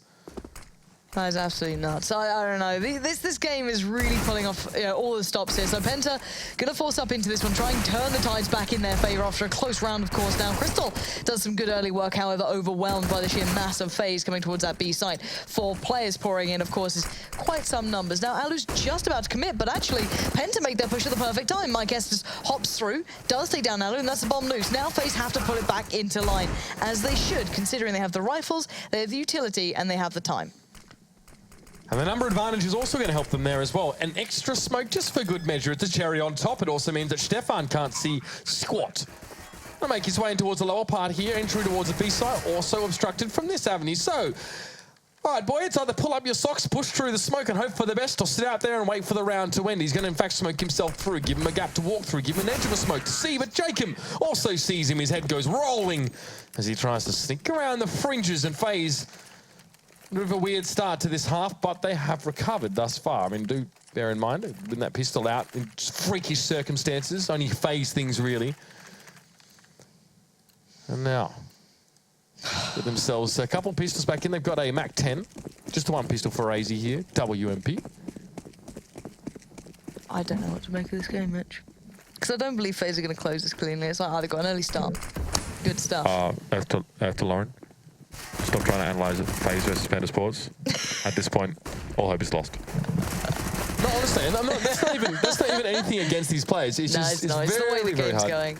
Yeah, and now Penta, well, you're an actual eco. It's very rare you see ecos in the actual purest form, quote unquote. And they went for a stack. It's always worthwhile. If you have nothing but USPSs, stack it out and hope. Simple as that. You're not going to be able to do anything on the buy that you can force together, so you just have to do as much as you can. Now Rain's going to go hunting. He's one of the players with the SMG, so either him, Keo, or Alu will be doing as such, trying to bait him in there. And actually it works out. Good between them. It doesn't really matter if they recover this gun or not. It's not particularly huge or special. It's more the fact that they have to reinvest now, that they're getting a little bit extra money for themselves. Well, Keo now just hunt down the last 2 there as well. I mean, I'd love to see. Obviously, Yanko, our good friend, who we often have on the desk here, has all brought out a nice little video talking about how NIP execute this lovely B-take strategy, right? I'd love him to show us a video of some of FaZe's T-side strategies on this particular map, because they're the kind of team that when you're a caster or you're trying to analyze the game or watch it, you look for repetitions, cadences, rhythms, and things that you can sort of grab on. You find a reference point in the way a team plays. You try and look for any consistent factors there as well. Purely on the nature of the way FaZe played, these are hard to find. which is why it's so interesting. And now look at this double drop down in towards mid. Tarsin in a good position to find at least one. I don't know if he knows that Jacob's there, but he sure as hell does now. How can he get away with that? You had two players in that position ready to trade off each other, and they get away. Crystal's allowed to push up. That is perfect. Penta, that was beautiful to watch. I love that. Being able to regain mid-control after the players are actually in there. Nice stuff. Absolutely lovely. Now, Keo, you might actually take down Mike S here, and that does mean there's an AWP available. Does he go for the AWP, or does he go for the plant? Gets a bit of both. Bomb down, AWP in hand. Mechanics. 1v4 Kiyoshima. Well, not only the player we expect to be the one popping off constantly, and that's maybe kind of why. He's more the dependent, the reliable player as well. I think if you look at this team sort of straight down, every team kind of has to have players that aren't supposed to be superstars getting all the frags or whatever like that. Kiyoshima, very, very good at playing his role. And if anything, FaZe needs more role players in their team. I think Ali also is going to be a good assistance in that regard as well. I think Michaeletti was decent at enabling other players as well in some ways. I was having a conversation about it the other day. Obviously, not in terms of his interpersonal skills, but the FaZe could use some more enablers, some more supporters, some more role players to balance out this roster of superstars. Yeah, definitely. Big buy coming in for both sides, so this is where you might see a little bit of that. I want to see how they approach this. Does Penta do anything a little unique, a little special? Not really. Playing out pretty standard so far. They're going to boost up in defense, and Keo somehow finds a very early kill there. Very fortuitous to find that one at such an early part of the game, especially when obviously this is that proper gun round here. So FaZe, if they want to finish this one off remotely cleanly, if we don't have to get to another photo finish, and I don't mean the one with Usain Bolt looking at the camera, that would be a FaZe won by 6 rounds. I mean the one where you can't tell who won until we have 3,000 overtimes. Then they want to try and make sure everything is done cleanly from here on out. With Mike S being off the table, like I said before, very long analogy. Point is, they need to be getting these clean holds. They need to be clearing out these corners. I think on the T side it suits them because they want to be aggressive, right? They always want to be taking. They take Jules all the time, right? Speaking of which, Tarsin going to flash himself in there and pick up Rain. Goes a little bit low there. There was a little bit of revenge damage coming in from Kiyoshima, but he wasn't able to pick up the kill. But FaZe want to take gun battles. They want to take Jules here, and I think that suits them far more on the T side than it does their CT. Credit to Tarsin then to be able to find a quick pickup on towards Rain. It wasn't clean, as you can see. He's down on 19 HP, but to even the score up at 4v4 pretty much is massive. Crystal stays alive on 19 HP, so damage done, but the kill not found. It doesn't matter, simple as that. You can still operate with that AWP, and Crystal is trying to spam it away, allowing players like Stefan to find the angle, punish off easy, and now back down to 3v2. Advantageous to Penta. If Tarsin didn't find that kill on Rain, that would be a different story, but Jacob, what opportunity. If only he realizes he finds one, he finds 2, that's beautiful. He can't close down towards Crystal. We're in the 1v1, and Alu, he's just going mad. He's going in for this one, jumping up on the box. He can't get the job done in the end. And Crystal, he doesn't have a kit, but he does have the time. Man, Jacob. Oh, dude. Nice couple little spray downs there as well. Penta, no one puts Crystal in the corner, right? He had to sit there for most of that round waiting for the smoke to finish, for the flash to subside, for the Molotov to be done, and then he gets to come in and gets the shot. Nicely done. Now it's 9-11 there as well. So FaZe, remember, that's a round they open up with Kiyoshima getting the first pick there. And I'm like, okay, they need to just secure this a little bit more. I think their aggression sort of works for them. I think their proclivity for taking Jules works for them on the T side a bit more here. But they've got a very small buffer, a very small lead, and now they're on towards his pistols. They're forcing into this one. Keo at least has an AK. Smoke in mid as well. Fairly standard. A site being left again by Penta. So a bit of like the retake setup we actually see on Penta's pistol here. And they're set up as well to aggression towards mid and maybe sort of wrap around. Stefan at the ice cube there as well, but there's Keo, gets on towards low. This was a great opening from FaZe. They're doing it with so little. They've got a couple pistols to work with. Penta sit way back, bit of stargazing, bit of bird watching, whatever you want to call it. They're definitely not hitting the shots. Keo gets 2 with the AK, and Penta have to save. It's all good and well playing that sort of strategy when you don't expect the T side just to walk out and hit shots like that. It's a danger you take, right? If there's... Oh, Keo, what a sick bit of play from him. Those 2 kills opened up everything. Same with AZ being able to put it off as well. You just don't get to see that every day. That sort of strategy doesn't normally allow it. Normally you've already got the angle. You don't hit those sort of shots, but hey, then there's FaZe, right? So Mike S trying to fight and then back away by a little bit of, a couple of seconds for himself to try and keep this AWP, but they are hunting for this one. They can smell blood in the water, and there you go. Rain's gonna find Mike S. Tarsin, I think, might have just made it to safety at this point. But FaZe, no matter what situation they're in, they're still so deadly. You cannot forget what sort of power these boys bring. It doesn't matter if they don't have smoke. It doesn't matter if they don't have flashes. There is always danger. It's just such fascinating CS as well to watch. A team like FaZe, I don't think there's many teams that put both their strengths and weaknesses on display simultaneously in such a strong way, in such a vivid way. You know, Penta, I think, play very, very solid. I think their tactics are actually really good. The strategies are nailed down. But FaZe, you know, they kind of make themselves fallible. You see their fallibilities in their play and the mistakes they make, and you see their incredible individual skill in the rounds that they win. Oh, you're absolutely spot on, and it is.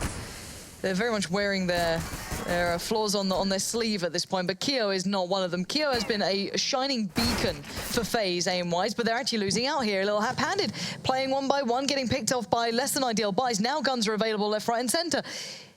See, this is the thing. You get excited about FaZe and how they play, and then they go and do this to you. I mean, what goes around comes around, I guess. I just didn't think it would be that early or be that soon that it came back around there. Obviously, FaZe won that last round out with, again, just that sole rifler getting 2 kills. Same here. Mikes didn't start the round with a rifle. And he'll probably finish one with it, though. It's just Rain left. Molotov comes in. This will maybe force some predictive pathing from Mikes, but Rain just not able to get quite the right sharpness of angle to pick him up. It's a tap towards truck. Don't have the bomb, Rain. Yep, it's chilling over there under towards the forklift, but maybe that's okay because, you know, who needs the bomb right now? We still got to clear out some of these guys. Give me Molotov over towards truck. This works. It forces him off the corner, so now Rain has freedom. He's got 35 seconds. Now he's going to use that time from the molly to try and find that other player. Now he doesn't know where Crystal is, but he's got a good idea that he could be at Highway now because there's one place he hasn't checked. Problem being, good utility on the CT side to play this retake. Can he find another 1v1? Still spots out Tarsin, expecting Crystal here. He's going to hear that nade where it possibly came from as well. So he's got a decent picture. This is very tough for him, though. He's playing a very mental game here. There goes the spray down. Comes in, surely not. Okay, Rain only gets the one there as well. We were wondering whether Crystal would stay at Highway and try and challenge from that different angle. But if you back away to someone like Quad, it can actually be easy to just peek either side and actually get 2 1v1s there. So reasonable, fairly cerebral play there, though, coming out from Rain in that situation. See how it all came down. Utility wasn't even a factor here as well. They just went for the double peak. Tarsin was a little bit, it was like a step behind as well. Like, if you look to that spray back, you can see it hitting the wall like a mile above him. Oh, CSGO, man. Sometimes very frustrating. He played it very well, though. That was actually very beautifully played from him. Very smart game. This normally spurs FaZe on. This is normally when they pick up the pace. They get a little bit frustrated. They lose a couple of rounds here and there, so want to pick up the pace. But this double play through Squeaky's going to catch off Keo a little bit, make him a little more humble here. But Stefan needs to be careful crossing back out. I don't know if they have that main control still. Going to be smoked off by Z. I like this. And here we go. So now mid control for FaZe. They really take mid control here, not just pushing defense on towards B here.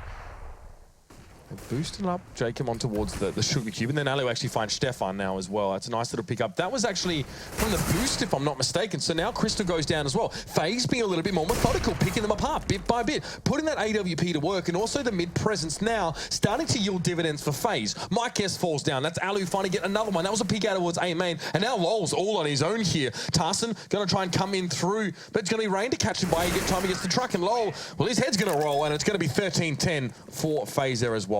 Good turnaround. A very different FaZe than we've seen the last few rounds. They come in very different shades, Lauren. Yeah, you never know what you're going to get here. Considering Penta are going to be on a less than ideal buy, they're going to force on this one, yeah.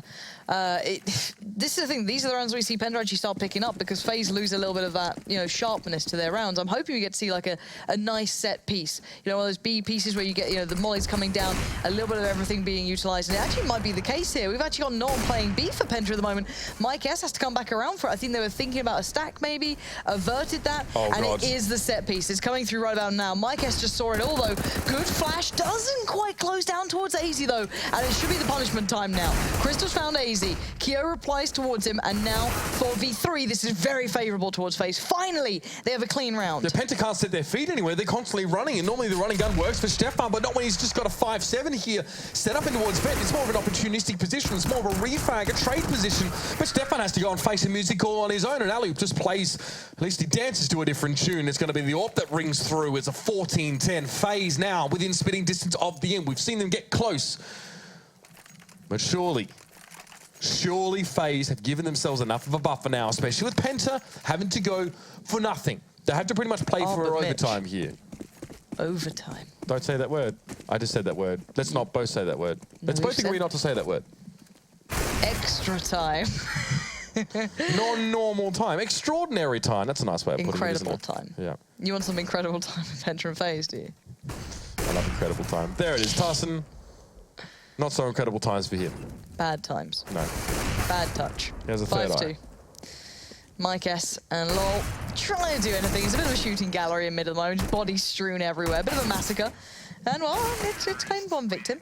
You've got all up, sons. There we go. Kio's got it. No worries. 15-10. Now, Mitch, let's talk about that special time you had. Well, I haven't had special time yet. I'm hoping this is some special time. Yeah? For Penta? Yeah, for Penta. Yeah. Was that not apparent to you? I didn't know. You could be favourable to either. I like some Penta special time, to be honest. 15-10. Hopefully it's not just a phase for Mitch. We'll find out. Smokes to be put up mid. It looks like the crisscross towards mid, so you're going to go for the stack, try and isolate in on pushing towards mid. This is something that I really like to see being done. It kind of teases that it's that B play, but nice run boost. Pulls that off smooth, real smooth. And that's going to cause a bit of an issue here. Now, they're not sure if this has happened. They need to be careful about this. They need to spam it out. Get a glimpse. This is going to take some time here. Oh, they've heard it. They heard it all. Oh, my. AZ, you dirty git. Just going to spam away. LOL's on 29 HP going, how could this happen already? Already tagged up this low. FaZe really looking towards A here. These mollies coming in are kind of cementing that. They're making it look even worse. LOL, how unfortunate can you get in such a big round? Yeah, I mean, he went low already. Obviously, that fire was going to spread a little bit after his first ticks came through. He should have known that. In fact, he probably did. He didn't expect it to end that way. And now AZ finds Mike S. There's just 3 players left for Penta, and it looks like FaZe are going to press their advantage on towards his A side. The bomb heading its way over. Stefan thinks about flashing this instead, tries to take the fight, but is cut down. It's a headshot from Jacob. Now Tarson trying to hold default spot here, but Jacob's not going to just walk around the corner unprotected. No, it's going to be Rain coming in from the other side. And we know when Rain flies sideways, you're screwed. That phrasing is just fantastic. There's nothing like it. But it has left Crystal in a very undesirable situation. No kit to hand, so he has to fight in as, well, with pretty much all he has to his name, which is very little. And Alu reminds him even more of that, as FaZe do pull ahead finally in the cash game and close it down. They do. It's a bit more of a convincing victory than we saw earlier on in the evening on Mirage, which ostensibly, ladies and gents, if you've been following along at home, should be a map in which FaZe are quite dominant. However, somehow, amongst all the back and forth, they do take the 2-0 away from these games here as well. So that, for FaZe, is an incredibly burgeoning force for them. They're very, very close to the top of the ladder, if not at the top now. I think they'll be contesting with NIP, who are 9-3, perhaps? Something around that marker. They are very much towards the top end of things. But let's take this for how this is, because this is the second appearance we've really got to see of Penta. Really impressed with them so far. Their approach to the game has impressed me. I feel very a little sorry for them in ways, because they play, how CS should be played at times. They'll play a very good approach. As I said, that squeaky clean approach that doesn't go down to the dirty business that FaZe goes down to on occasion, but it doesn't necessarily win you games, And at the end of the day, a win's a win. So for me, Penta, again, looking drastically improved. They are certainly no farming team within the Pro League now. No doubt about it. So, there are a few teams that are struggling in the Pro League right now, and amongst them, teams will be fighting to avoid relegation and sort of keep themselves in the top echelon. I think, obviously Flipside now already staring down the barrel of a 0-8. That could be quite stressful for them. You got teams like Heroic, who we haven't really quite seen really lift their weight. And Penta, to be fair, do go down to 1-3. So not terrible, really. We've seen teams quite easily break their way back from that one as well. Shall we recap the evening for you guys if you're not sure? It is just down there. It was 16-10 was that last score as well. On towards Mirage, it was 22-18. Just some nutty CS over both maps, if I'm honest with you. FaZe always deliver with that. And a very, very, very appropriate opponent in Penta. They really gave a good account of themselves today, up against a team who is definitely close to breaking into that top 10 of CS in the world. That is FaZe, of course, who, with this new change, obviously Fox out and Alu in. It's been impressive. But now let's dig a little bit more across the Atlantic and see what's coming up in the North American Pro League later on this evening, if you're watching here.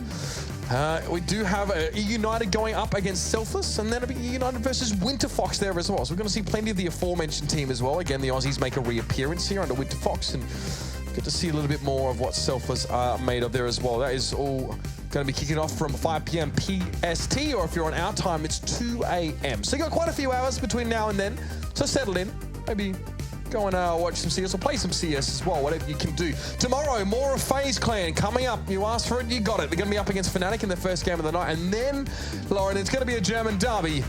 is going to be the true Meisterschaft between Sports and Penta. Yeah, looking forward to that one. It's always good fun, especially on those maps. You don't get your classic Dust 2 that used to drive me mental. Mitch, if you've ever watched a Meisterschaft, you guys at home, you know what I'm talking about. It always happened, but Mirage and Cobble, really competitive maps between these two, considering what we've seen from Penta so far and Sports. That's it. So that are our matches that we're looking at tomorrow night as well. If you are going to be going to bed at the normal time for a European person, you maybe want to know what's happened in the NA League overnight, or you've just tuned in and you've missed the games from tonight. You can keep up with all of the action on the Score Esports app. That's right, turn the music up, turn it up and drop the bass even as well. Go and get it on your phone, guys. It is available at the Google Play Store and at the iOS Store. It's a great way to really keep in touch with all the scores that are happening. You don't have to go to your browser, you don't have to crawl across your floor and covered in nuggets and log onto your computer and navigate to that particular website. You got it all in the palm of your hand, guys. Judgment. We'll see you guys back tomorrow at 7 p.m. of course with some more action. We're going to be kicking off with Fnatic versus FaZe. Until then, good night.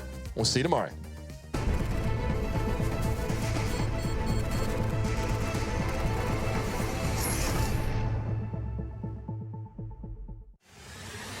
He's going to get the one kill in that bomb coming onto the side. FNX has to stay up. He gets the triple FNX.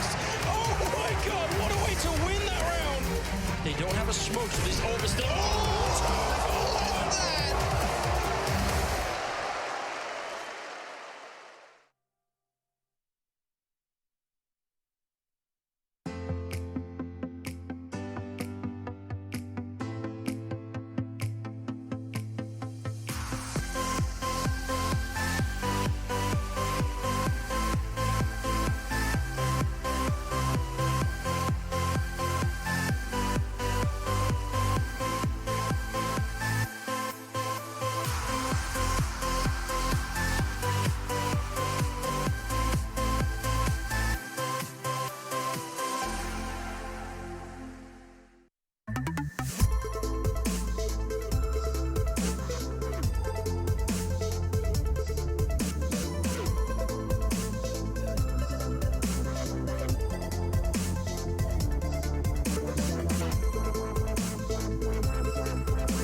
Get your team apparel now at shop.eslgaming.com.